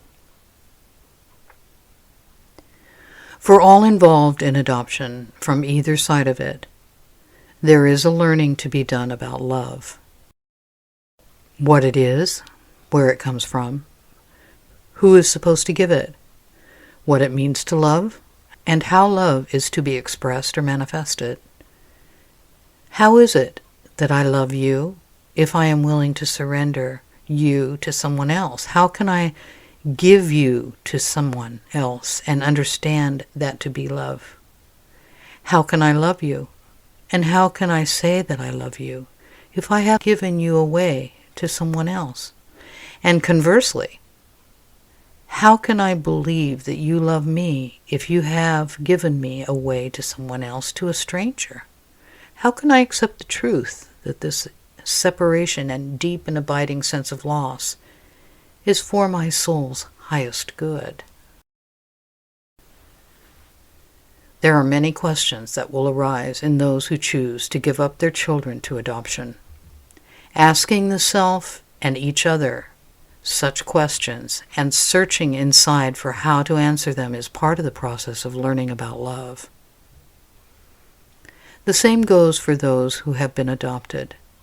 It is true that in your learning about love, you need to make many different choices to create different ends so that you can learn about all the possibilities. While many of these choices result in painful ends, this process is necessary in order for you to learn about yourselves as divine beings, experiencing yourselves as humans. The execution of your free will is how you bring yourself to progress along your path. As I shared earlier, it is your assignation of meaning about your painful experiences that create karma. The meaning is what you carry with you and is what perpetuates the difficult and painful experiences over many lives. Murder. Many of these categories of loss and death you have over time attempted to understand as acts of God. They are aspects of life for which you can devise no logical explanation.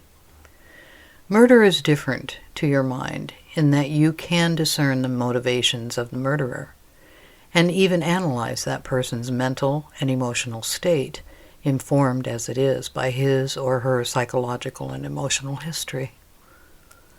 It can seem that there is a reason that a murder has occurred, and it usually seems to make a kind of sense given those states and histories.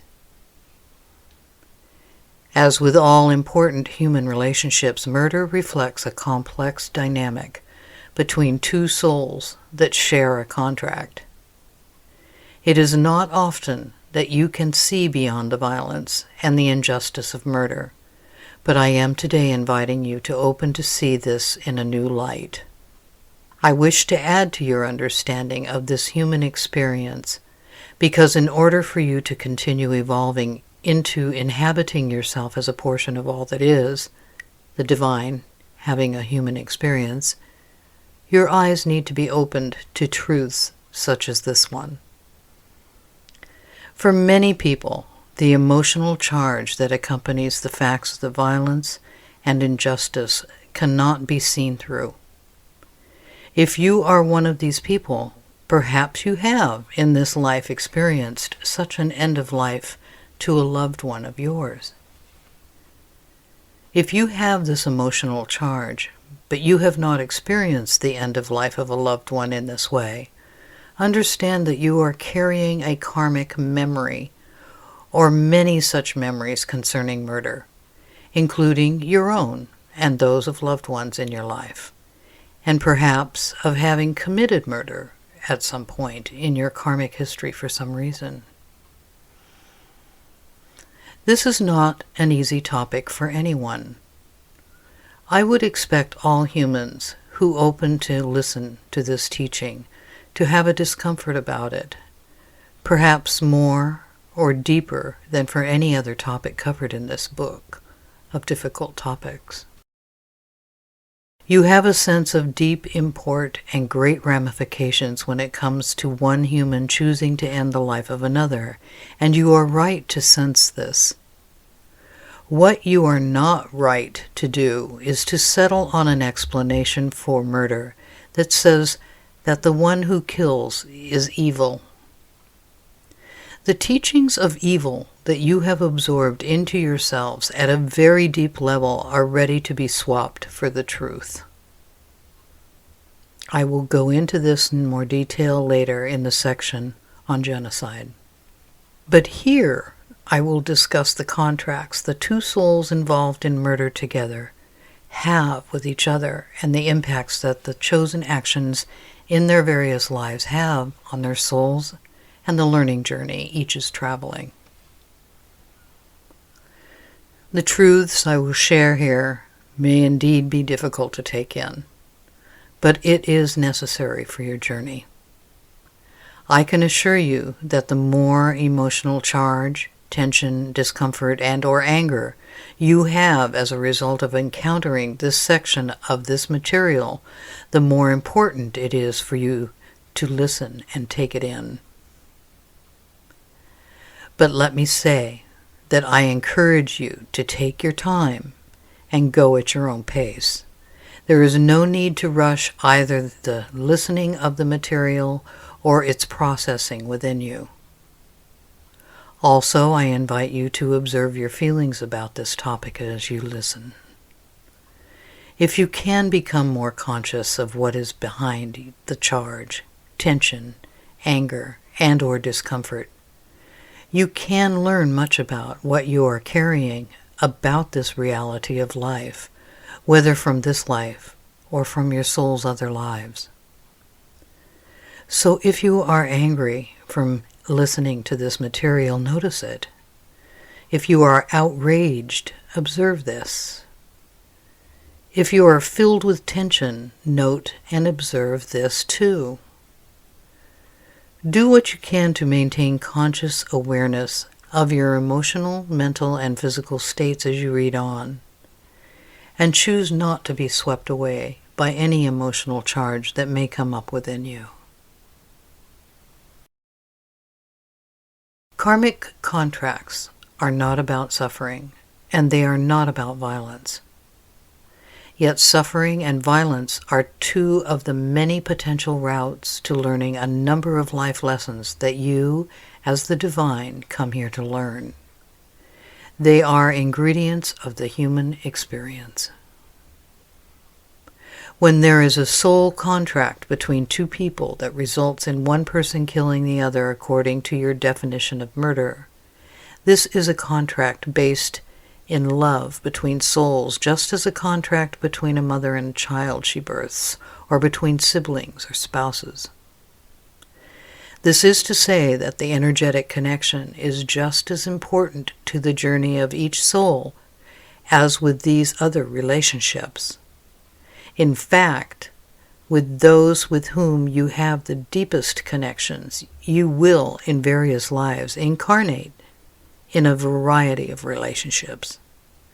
You will serve a wide variety and large number of roles for each other in your various lives as humans all along the Earth timeline. In one life, you will give birth as a mother to a child. In another life, you will be born to that person's child, being a grandchild. In yet another, you will be business rivals, and in another, business partners. You will then be siblings in another life, expected to love each other, and in yet another life, you will be adversaries on the battlefield, expected to kill each other.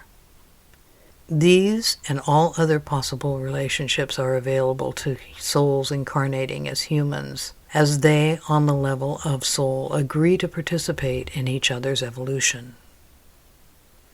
All of these relationships, both overtly loving and apparently not loving, reflect love between souls. There is no other possible basis to the contract souls agree to fulfill for each other. For one human to be able to kill another, there must be an agreement based in love in place at the soul level. The violence of the situation is the apparent reality, the facade that covers over the true dynamic of love between the souls. Say that one soul has signed up to learn what power means and when a human can be strong when. Then a second soul agrees to offer the first an opportunity as a human to learn about that part of the human experience, to have first-hand experience in a life in which the dynamic is played out in one way or another. The channel Seth has this image of a cartoon from his childhood in his head in this moment, and I find it a wonderful example of this, and so I will tell you about it. A dog and a wolf, each walking upright and carrying lunch pails, walk up to a time card machine affixed to a tree, about to begin their work days. Each greets the other. "Mornin', Fred," says one. "Mornin', Bob," says the other. Once the cards are punched and they are on the clock, the dog is tasked with chasing the wolf away from a group of sheep. They cycle through this dynamic as dangerous foes, wherein one must vigilantly protect the innocent sheep from the other, who is a killer. This continues for the whole day, with the two characters cycling through a variety of situations to play this dynamic out, each committed to the role he has taken on. Then, when the day is over, each punches out at the time clock on the tree and resumes the collegial addressing of each other, telling each other they will see each other tomorrow, calling each other by name, and then they each leave the scene upright and carrying their lunch pails. This is what it looks like from the soul's perspective when beings incarnate and agree to play particular roles for each other. I will be your son in this life, and I will be good to you. In this other life, as you are continuing to learn about being human, I will be a bitter rival and intent on defeating or defaming you in some way. I am also willing to play for you in another life, someone who makes you feel powerless, and, if it suits your journey of learning about empowerment and disempowerment in that way, I love you enough that I will kill you, so that you may, as a result, learn along your journey what you set out to learn. Again, these are not easy topics to explore, but it is good that you are exploring them with me. I would like to thank you for your openness here in going through this material with me. Whether the theme, you as soul, have requested another to help you experience while incarnated as a human is overtly loving or is, for example, violent and perhaps involving killing you, these souls and the people that they manifest are important teachers for you. I urge you to become willing to connect to your soul enough that you can see the truth of this. There is a major component to your karmic growth and growth as a portion of all that is, such that for you to take this in and get to the point that you can release all others of the responsibility for what it is that they seemed to have done to you, and come to thank them for being soul teachers for you, you will rocket ahead in your evolution.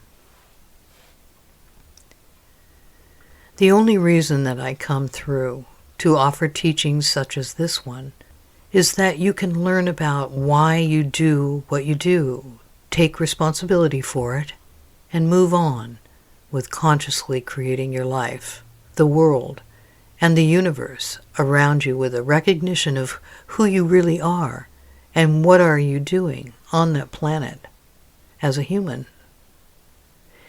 In any way that you perceive that you are or have been a victim, you are invited to see the truth of things and to leave that perception behind.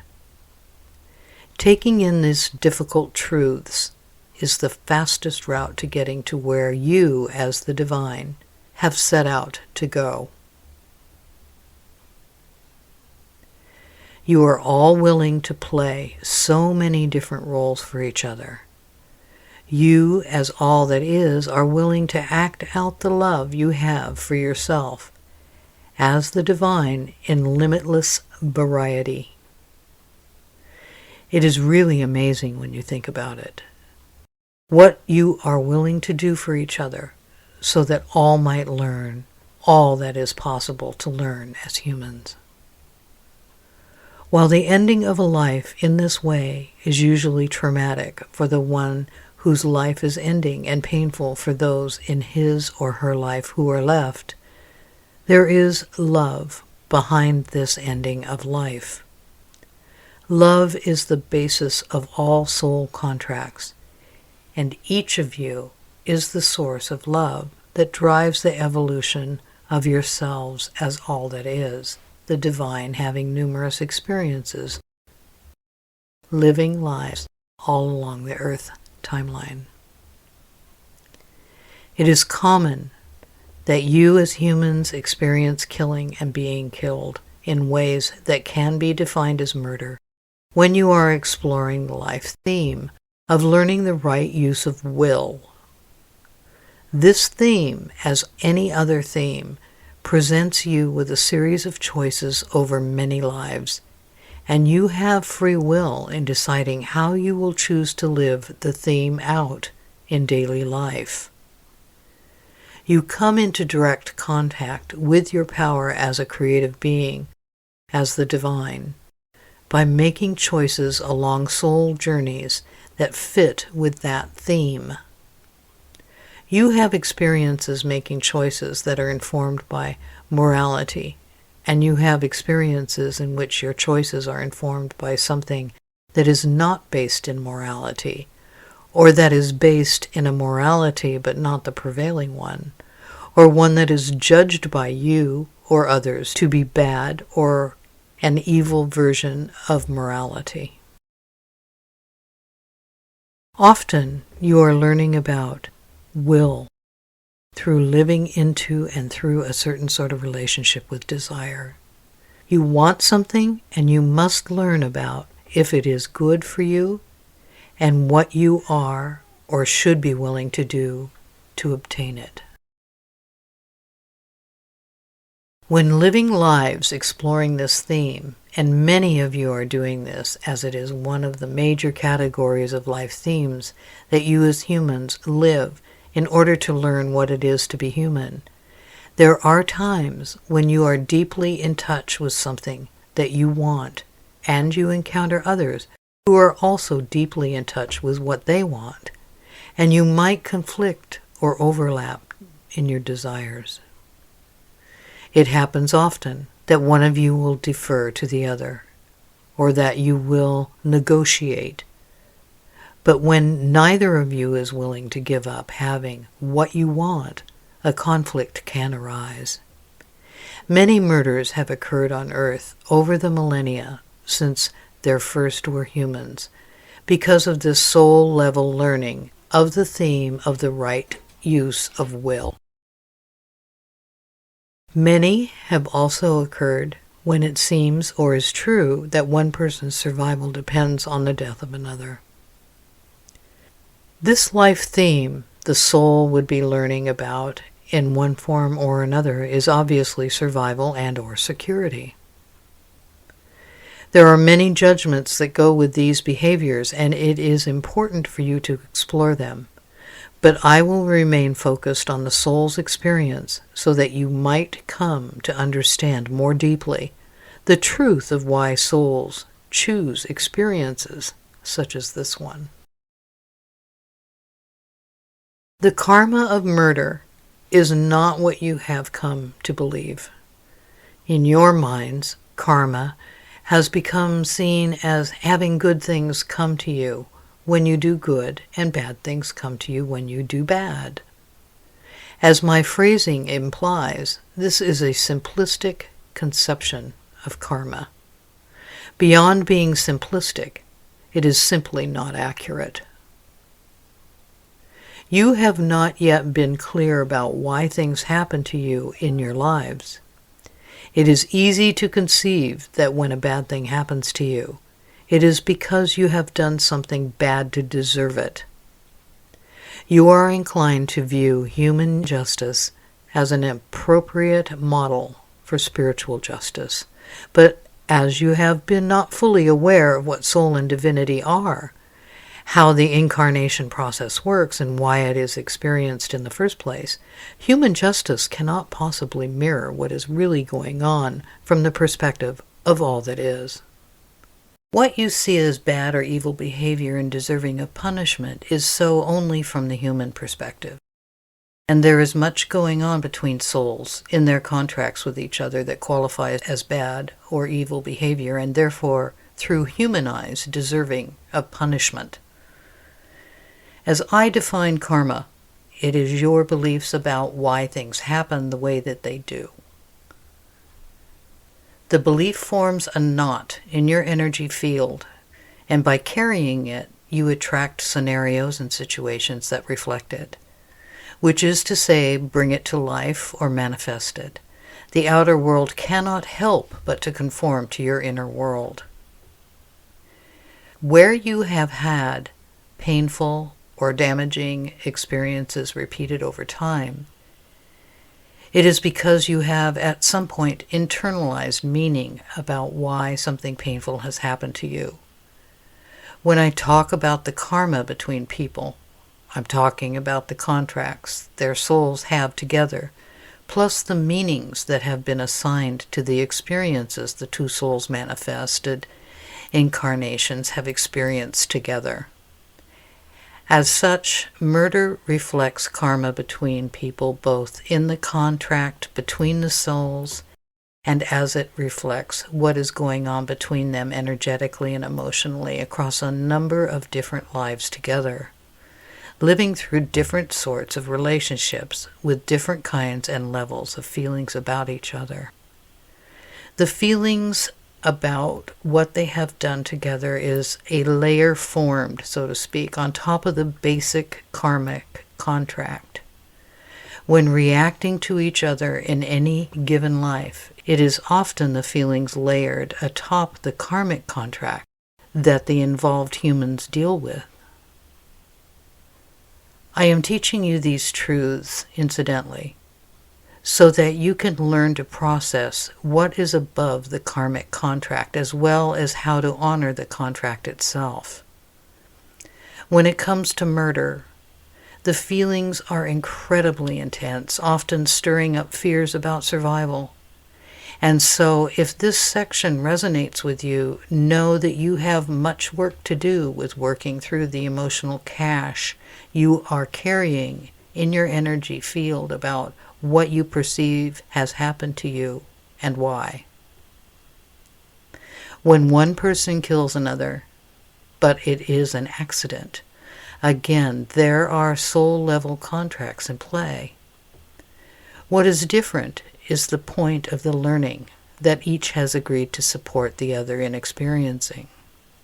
The details surrounding the accident matter a great deal and can reveal layers of the contract between the souls. An automobile accident in which the two parties do not ever meet but one dies is very different, for example, than a brawl between siblings, friends, or colleagues. When a person attempts to kill another and does not succeed, again, the details of the contract are unique. You consider how fortunate is the person who survived. But it is simply that the person's time to die has not come, and that coming very close suited the learning journey of that person's soul for one reason or another. There are infinite possible reasons these situations unfold as they do. Everything depends on the intentions of the soul to learn what it incarnates to learn, and what, as a result, other souls have agreed to participate in with that soul so that it can learn it. War. Yet another form of killing that you do not call murder but fits the signature is war.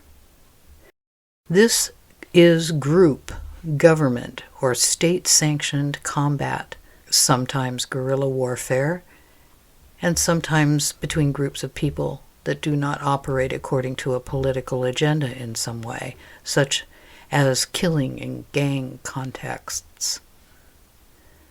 The defining factor is that a number of individuals have banded together in order to fight another group of individuals for some reason and to some end. When you join together in this way and kill others, there is, just as when an individual murders another, a deep impact on you energetically and emotionally. Not everyone who kills emerges emotionally and energetically debilitated, but each experiences energetic and emotional effects of killing other human beings. All who experience this are affected by a notable wound to their energetic and emotional system. Some who fight in war or as part of a group outside state-sanctioned battle do so because their souls are learning about being told what to do, what decisions to make, and not to question what they are told. To some of you, this will seem an absurd thing for anyone to choose to learn, but it is as valid a soul journey as any other. In time, the humans manifesting this soul intention will come to see the ramifications and consequences of living in that way, and ultimately will begin to express free will and learn about when individuation is the right course of action. But they can continue in this way for a long time in life, and indeed over the course of many lives.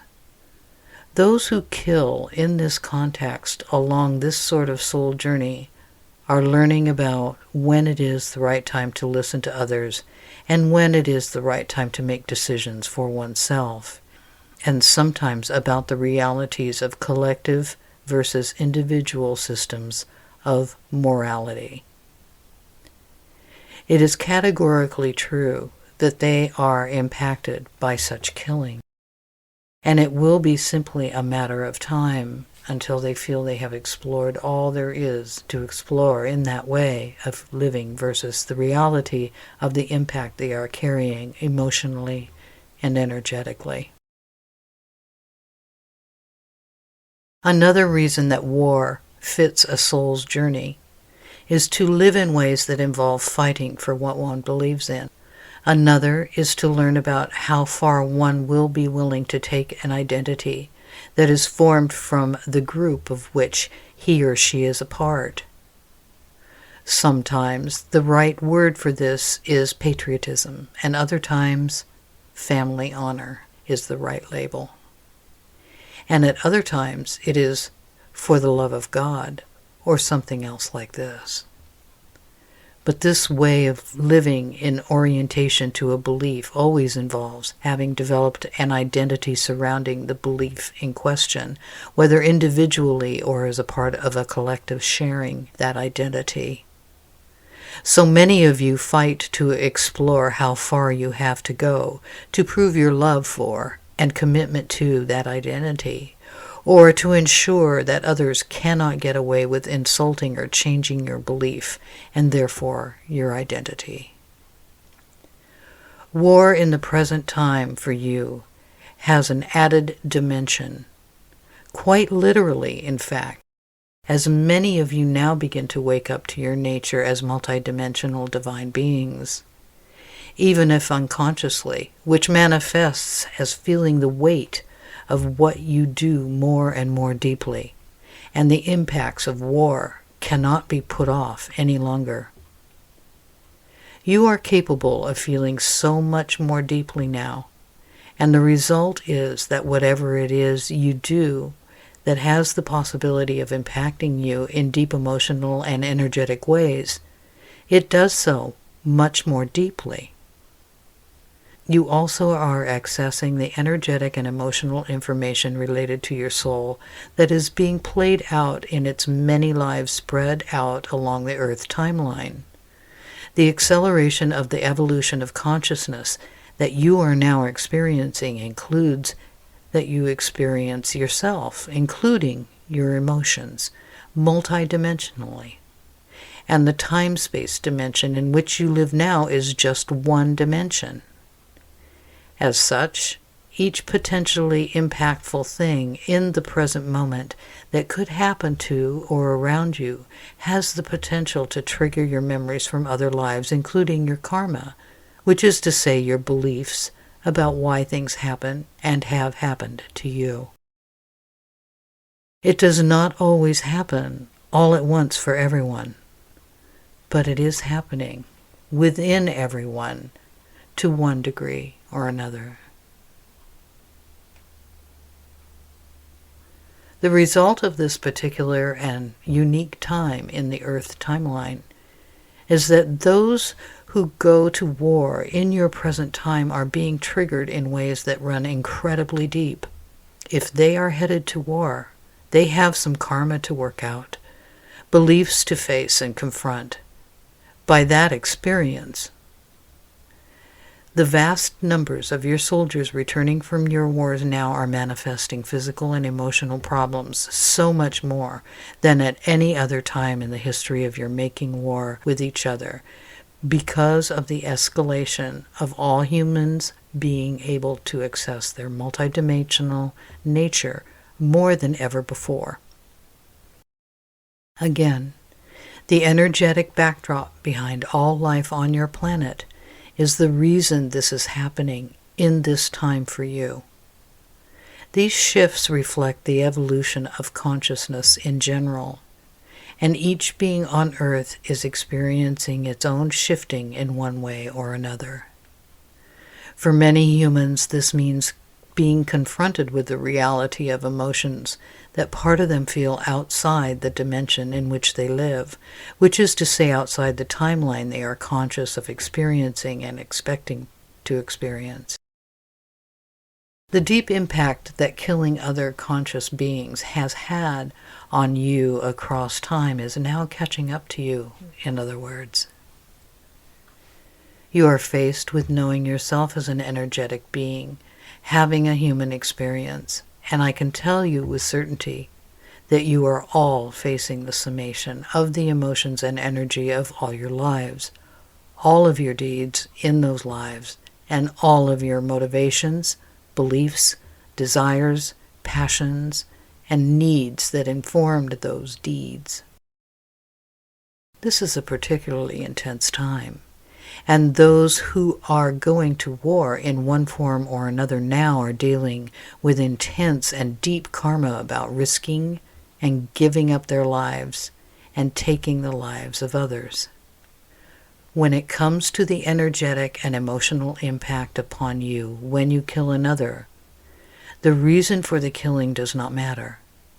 The reason informs and shapes the karma that you carry as a result of such actions, but there is a simple fact that when you kill another and are not doing it in a conscious way that acknowledges the journeys of each of your souls, and that each of you have agreed together to experience this killing, when you are not grateful for the learning that this other being offers you, and when you are not grateful to that other being for the opportunity you are being given by experiencing this, then karma is formed.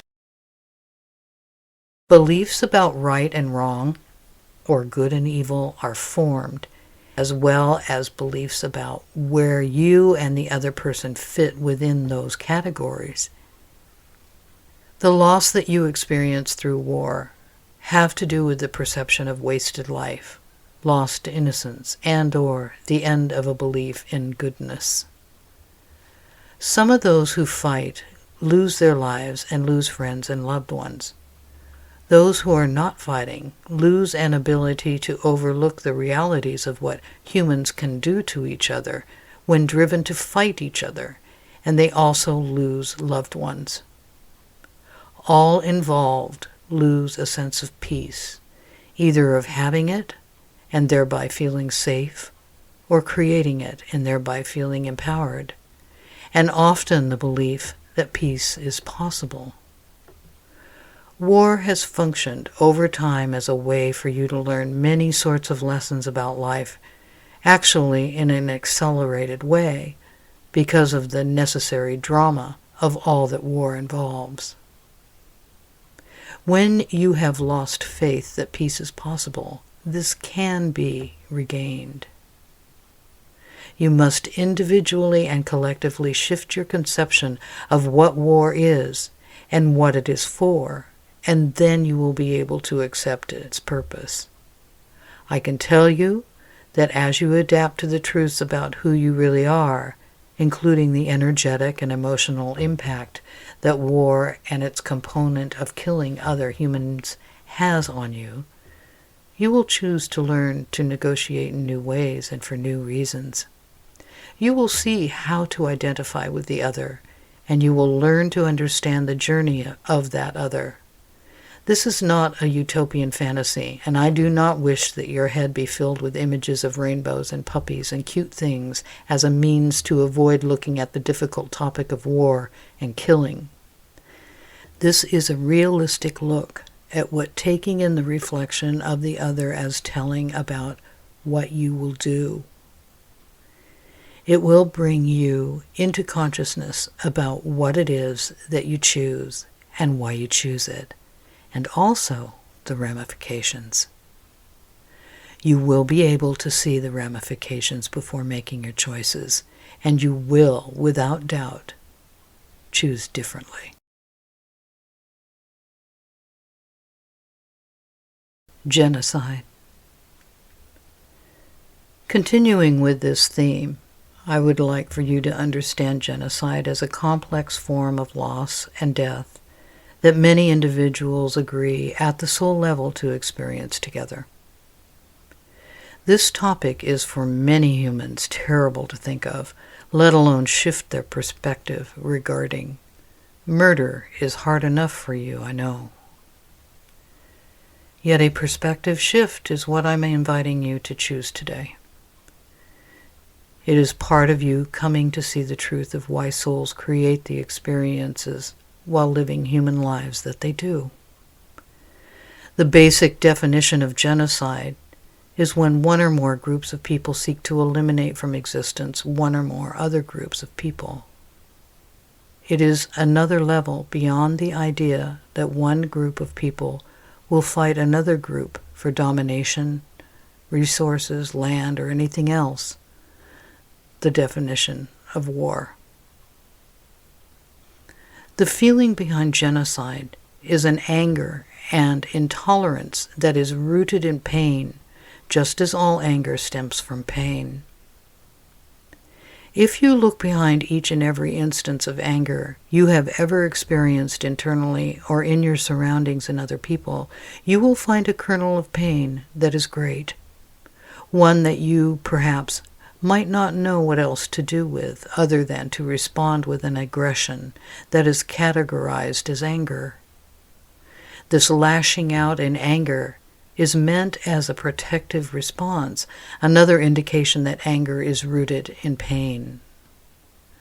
When it comes to genocide, it is a misguided attempt by a group to erase the pain by eradicating the culture, nation, and/or group of people that seems to have caused this pain. Intolerance is a major theme of genocide, and it is natural law that what you cannot accept in others is a reflection of what you cannot accept in yourself. When groups of people band together to live through and act out intolerance, this is a sign that the culture in which they are living and the ancestral and national karma that they are agreeing to live out together contains a deep level of pain about the fact that they cannot accept in themselves something about their true natures as humans and something about the choices that they make in their lives as they attempt to learn how to live in this dimension as humans. They have been taught to shame something about themselves, and the fact that they can band together in great numbers indicates that this shame is widespread and runs extremely deep. Souls agreeing to live out together the creation of genocide are learning about what happens when they believe that eliminating something or someone outside themselves can change what is going on within themselves. This is, of course, not conscious and can't possibly work, but is one of the roots to learning about who is the source of what energy and reality in one's life is to blame others for one's situation and possibly to attempt to do something about those who are blamed. So far on Earth, you have in general viewed genocide as a tragedy of epic proportions that cannot truly be understood, let alone dealt with, outside extremely deep grief and anger. You have attempted to understand it in terms of those who commit it being evil, and those who experience it being victims of evil.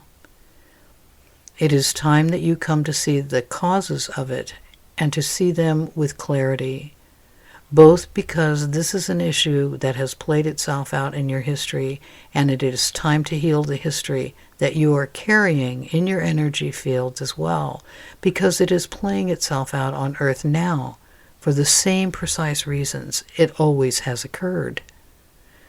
The genocides of your recent history involve groups of people that are great in number, Yet throughout history, the elimination of clans and tribes by other clans and tribes counts as genocide and functions on a much smaller scale, and you have all participated in this form of war and fighting.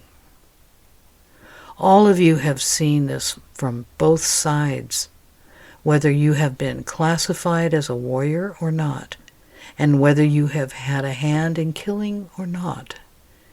You have, over the course of your many human lives lived along the Earth timeline, been part of groups of people that have sought to annihilate other groups of people for the sake of pride, competition for resources, projecting evil upon them so you do not have to see it in yourselves, acquiring land, and other reasons. I emphasize that you all carry this because I invite you to embark on a process to forgive yourself and others for all that they and you have done, so that you can move out of feeling victimized from your experiences and feeling guilty for your choices. Looking into killing in all its forms, including genocide, is difficult. But I want you to be aware that this is part of your soul's history along the Earth timeline, as it is for all those that have been labeled evil in these other countries, those with other political agendas. Your view needs now to include yourself as multidimensional, and all of you have in some way been learning about these themes over your soul's many lives. When it comes to this reality of human experience, you have tended to see it in terms of political, religious, and economic machines and conceptions of purity, and have conceived it to be the end of battles over space and resources that groups do not wish to share with each other. Looking at it in these terms is looking at it through your human eyes. It is a result of how you tell yourself the stories that become embedded in your consciousness and the collective mind as history. The perspective I bring you today will not satisfy your human eyes with its reasoning that has been conditioned to believe the stories that those who won the wars tell as history. My perspective may serve to trigger the part of you that has held off over millennia, over your soul's many lives, opening to feeling the reality of the emotional and energetic dynamics and ramifications of genocide, when one group of humans seeks to annihilate once and for all another group of humans. The level and scope of this violence is terrible, and it is understandably difficult for you to be all right with feeling into it, with tapping into and choosing to be aware of it and its energetic and emotional dynamics. There is an energetic residue in all who have survived attempted genocide and all who are descended from them.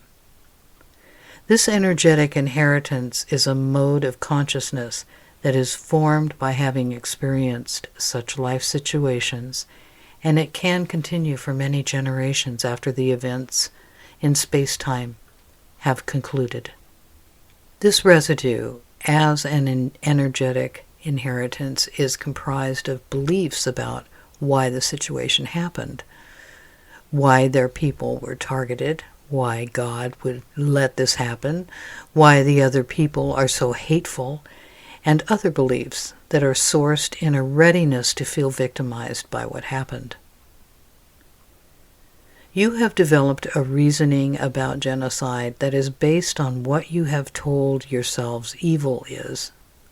The whole notion of evil running through your collective mind is based on misinformation that sparks, engenders, and nurtures within you a deep sense of powerlessness that leads you to remain angry and therefore divided and division-oriented. You have been conditioned to think that evil is something that other people bring to you, and it is something you have within you, but you have, in all regards, come out of thinking about evil in a state of disempowerment. You conceive of it as something around which you are powerless, without the intervention of a divine figure, a god, a representative of one who can help you overpower the threatening force that comes to you as evil. All of this is misinformation. I invite you to take in the truth that each human makes choices, and each choice a human makes serves the learning of the divine plan. You are learning about how to make choices and how to express free will, and as part of this, it is a truth that you can choose to hurt each other in horrible ways. Look deeply within yourself to see where there is any conditioning remaining that tells you that evil is a force outside you and that good is a force outside you. To some extent, this way of thinking has been developed to explain why people do what they do, but it is in a large part the product of working to teach you to fear the fact that you have free will and can choose anything you like in order to learn about your experience. Think about that. Try it on for size, that each and every human can make whatever choice that he or she wants to make, and that each and every choice serves the journey of the soul and, therefore, the perfection of the divine plan. Where you find within you fear that you each have choice to do whatever you wish and that all you can choose perfectly fit with the learning journey of you as a portion of God, as a part of all that is, understand that this indicates that you are carrying residual adherence to some form of cultural notions of good and evil. You have been taught in every way to fear your own creative power. Those you label as evil and those who have their faces and names used as symbols as a result of having created and participated in genocide have expressed their creative power. Each and every one of them has decided to be a divine creator in the same way that your artists and writers have done, just the same way that your peace activists have done. It is all the same power, taking charge of creating the world to reflect a vision, and this is an act of divine creative power. Look deeply within yourself to see what parts of you have a difficult time thinking of the perpetrators of genocide as divine creators, just like you. Look at how hard that is. Just as I have invited you to thank all of your karma mates and soul teachers in your life, you as a collective must learn to thank those who have perpetuated genocide upon others. You have done it in some form over the millennia, and others have done it. You have, for various reasons, decided in some life or other that your survival depended on the eradication of those people. Some other group that is competing for resources or seems to, in some other way, threaten your life or your way of life. You have appointed a number of individuals from the last century or so on Earth to be exemplars of evil, individuals who have made their mission the eradication of another group of people, or those that would or might turn out to stand in the way of their notion of progress. Notable among them are Hitler, Stalin, and Pol Pot. These three and others embody for you the face of evil. In your eyes, all that they have done is evil, and you have chosen that these names and faces and their deeds will last throughout all of history as the very definition of evil. Do you really believe that these three individuals, as examples, are not manifestations of souls just like you? Do you insist on believing that they are somehow different than you? They have, yes, of course, made different choices, but they are no different than you. They are learning about the soul's journey as manifest through human form just as you are, in precisely the same way. They are learning just as you are about how to feel strong when surrounded by so many others, and how to understand feelings and relationships and how to value life. They are learning just as you are learning about manifesting their divine power in your space-time dimension. Their choices teach their souls just as your choices teach your soul. I am inviting you to think about these three individuals in order that you can come to see the depth of your conditioning surrounding them, even at just the mention of them. I want you to observe your energetic reaction to these names and your conception of what they have done that has gotten them labeled as evil incarnate. It is time for you to understand with absolute clarity that any time that you label another person as evil, you impede your growth as a soul. You are ready now to learn what evil is and is not, and to accept the truth of your divine creative power. You have been taught to fear this power, and you have held up in front of your eyes individuals such as the ones I have mentioned, and even entire countries that have operated under their leadership as examples of what happens when you express your power. It is time to take back the projection of evil that you have fashioned in order to ensure that you can avoid owning your power. Each of those individuals expressed much ambition when it came to creating the kind of world that he wanted to see manifest. Each of them became deeply in touch with the sense of power that is available to all humans, but that is deeply feared. If you were to manifest your power, would you choose to destroy? Would you kill others? Would you kill millions of others?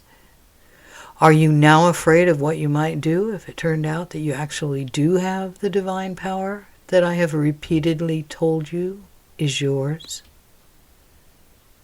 I do not know what you will choose. You will choose what you do based on the learning journey that your soul has undertaken. But to be in fear that you are capable of great and terrible things, and by conceiving of the faces and the names of individuals like Hitler, Stalin, and Pol Pot as those of evil itself, is incredibly disempowering. Most of the human populace lives in fear of what it would do if it had power. This is a result of learning for millennia, while living through dualism, that you are probably not powerful, when there is always someone who seems more powerful than you, and seeing what others do with the power that they seem to have or believe that they have. You are each and every one of you just as powerful as Hitler, Stalin, and Pol Pot, and just as strong as Martin Luther and Martin Luther King Jr. You are just as powerful as Genghis Khan, and just as powerful as Gandhi, and any saint or great teacher that you might name. I wish that you come to see that this power among all these people is the same power. It is divine power. And all that these people and others have done is an expression of their creative power, which is to say, learning about how to express their divine nature through the lens of living human lives on earth. Look also at what you believe would happen to those labeled as faces of evil after they have died. Keeping you believing that there exists a heaven and a hell is a means to keep you disempowered from embodying your true creative power and embracing the fact of your divine free will.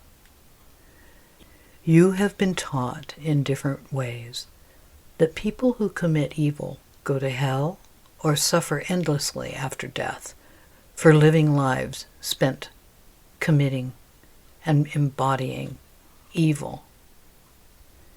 If you are hip to karma, you might believe that these souls manifest endless suffering later as a result of the terrible things they have done.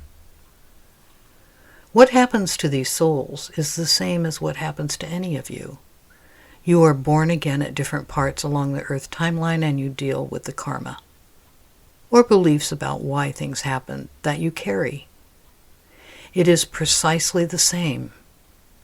Somewhere on Earth now, it is highly likely that the soul that manifested as Adolf Hitler has been reborn once or a number of times in human form, and that the human manifestations of that soul are dealing with healing from having created and sanctioned so much violence.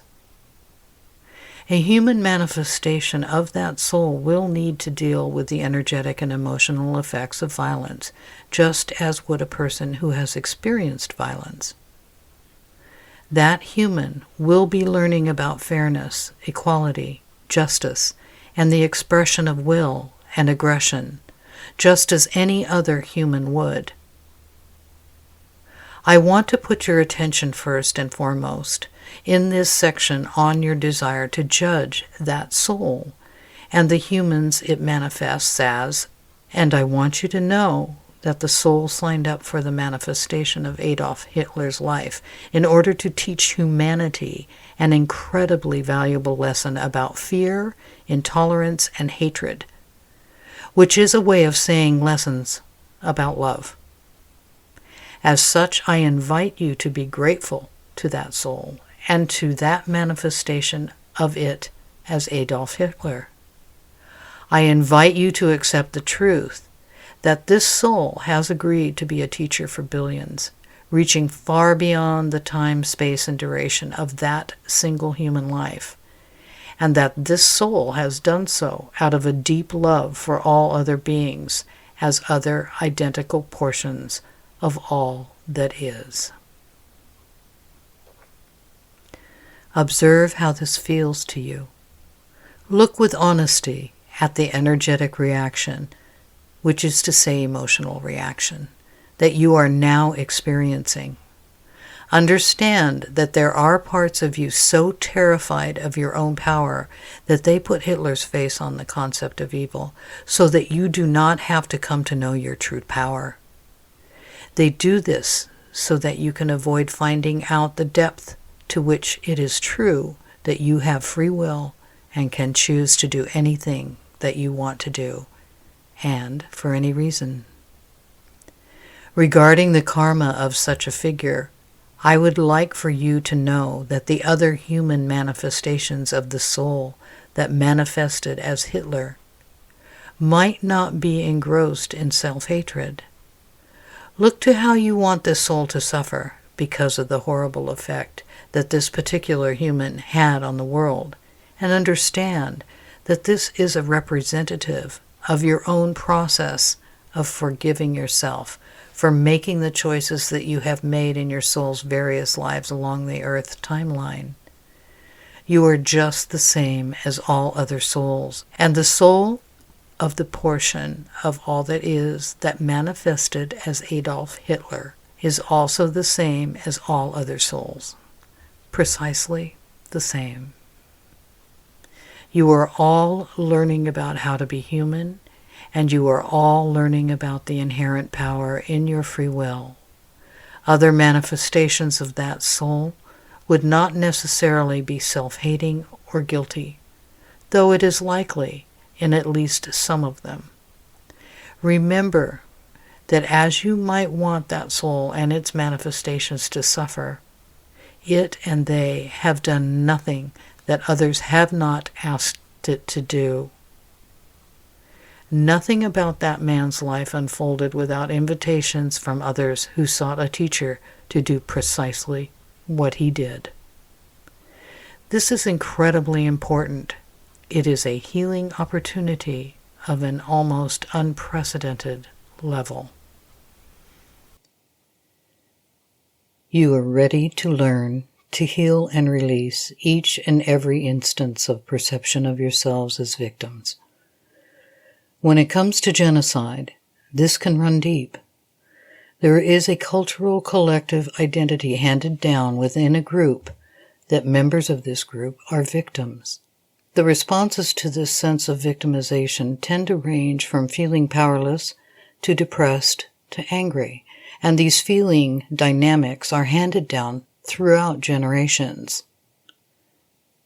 This history is who we are. As with individual karma being defined as the beliefs assigned to life experiences, the collective karma of such a group is comprised of beliefs about what has happened and who that makes the people who have experienced it and those who are descended from them. A collective identity surrounding being victimized is among all forms of victim consciousness, especially deep, formative, and pervasive. Children are imprinted with the energy of it before even being born, while in the sphere of consciousness of the mother in utero, and then are born into the family system that has been shaped by those energetics. Some of you reading this have been triggered by what I'm saying because I'm not talking about the injustice and how you are wronged when you as groups are killed off or the attempt is made to do so. Look with honesty at your reaction to the concepts I'm laying out for you here, as they will tell you in what ways you have been shaped by this human reality. I also do not exclude the emotional and energetic effects on those who have done the genocide or attempted to do so. I am speaking today about my perspective of all who have experienced this human reality, no matter on what side of the battle or eradication that they found themselves. These groups who are labeled as victims are also playing out a collective pain and trauma in their reacting to the other group with intolerance, and these people and their descendants are also experiencing soul journeys that have to do with learning what it means to be human. Some of you reading this will find anger within yourself and an unwillingness to let it go. You will find parts of yourself defined by this anger and pain, defined by the history of how your people and the ancestors of those who have been treated. There is nothing wrong with this. Please do not judge it. It is simply the place you are in regarding your evolution of relating to the situation and understanding who you are in terms of this sort of human dynamic. Many of you who saw in the table of contents that there is a section on genocide here would actually expect to find a treatment of or a commentary on the evils of genocide and the soulless monsters who perpetuate it, expecting this perhaps unconsciously or maybe even consciously. You expect this because you have not, in your history as humans living on Earth, ever been exposed to the truth about why these things happen. You have stopped your thought process because your perspective has been centered on the horrible nature of what can happen to you while you are incarnated on Earth, and you have been consistently horrified by what you are told is evil, that you have not learned to understand the truth of things. This is simply how it has been. Yet as you are coming to the beginning of the process of knowing yourselves as the divine beings that you are, learning these truths is an important part of the path. In fact, you cannot understand yourself as a powerful being unless you can accept all the ways in which you have always been one, and these teachings about genocide factor into that in a prominent way. Why would a group of souls choose to experience genocide while incarnated as humans? They would do this to learn about power, what it means to have it, and what can happen when one perceives one does not have it. Part of this learning on the individual level involves offering the self up to another's free will in the process of supporting that soul in learning to exercise its free will. When it comes to a group, it is exactly the same. Why would a group of souls choose to commit genocide while incarnated as humans? They would do this to learn about power, what it means to have it, and what can happen when one perceives that one has it. This is the same exact learning as those who experience being victims of genocide. They are actually the same reasons. These are some of the lessons about power for the souls of groups to learn about together while incarnated. Part of this learning involves developing a group identity, and yet in the end, it is all about learning more about the definition and nature of love. When one group is seen as a threat to the survival of another, or its way of life, the violence that can follow can be a lesson in learning about love. It is a way of expressing that the group identity is important enough to do harsh things in order to protect it. Where such groups are passing down the energetic inheritances of being victims or perpetrators, it is important that this come to a stop. Each of you needs to open to these truths and come to take responsibility for all that has happened to you across time, including genocide. You need to see these truths and surrender to them so that you can release the past.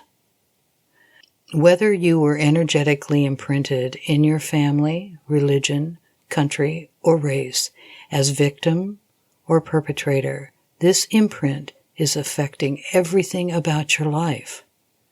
This conditioning, this belief, limits you in so many ways. I invite you to work through your histories and come to forgive yourself and others for all that you have done together and to and for each other, so that you can learn what you incarnated to learn. And I invite you to surrender to the truth that all of you have done all that you have done out of love for each other as portions of all that is. Thank you.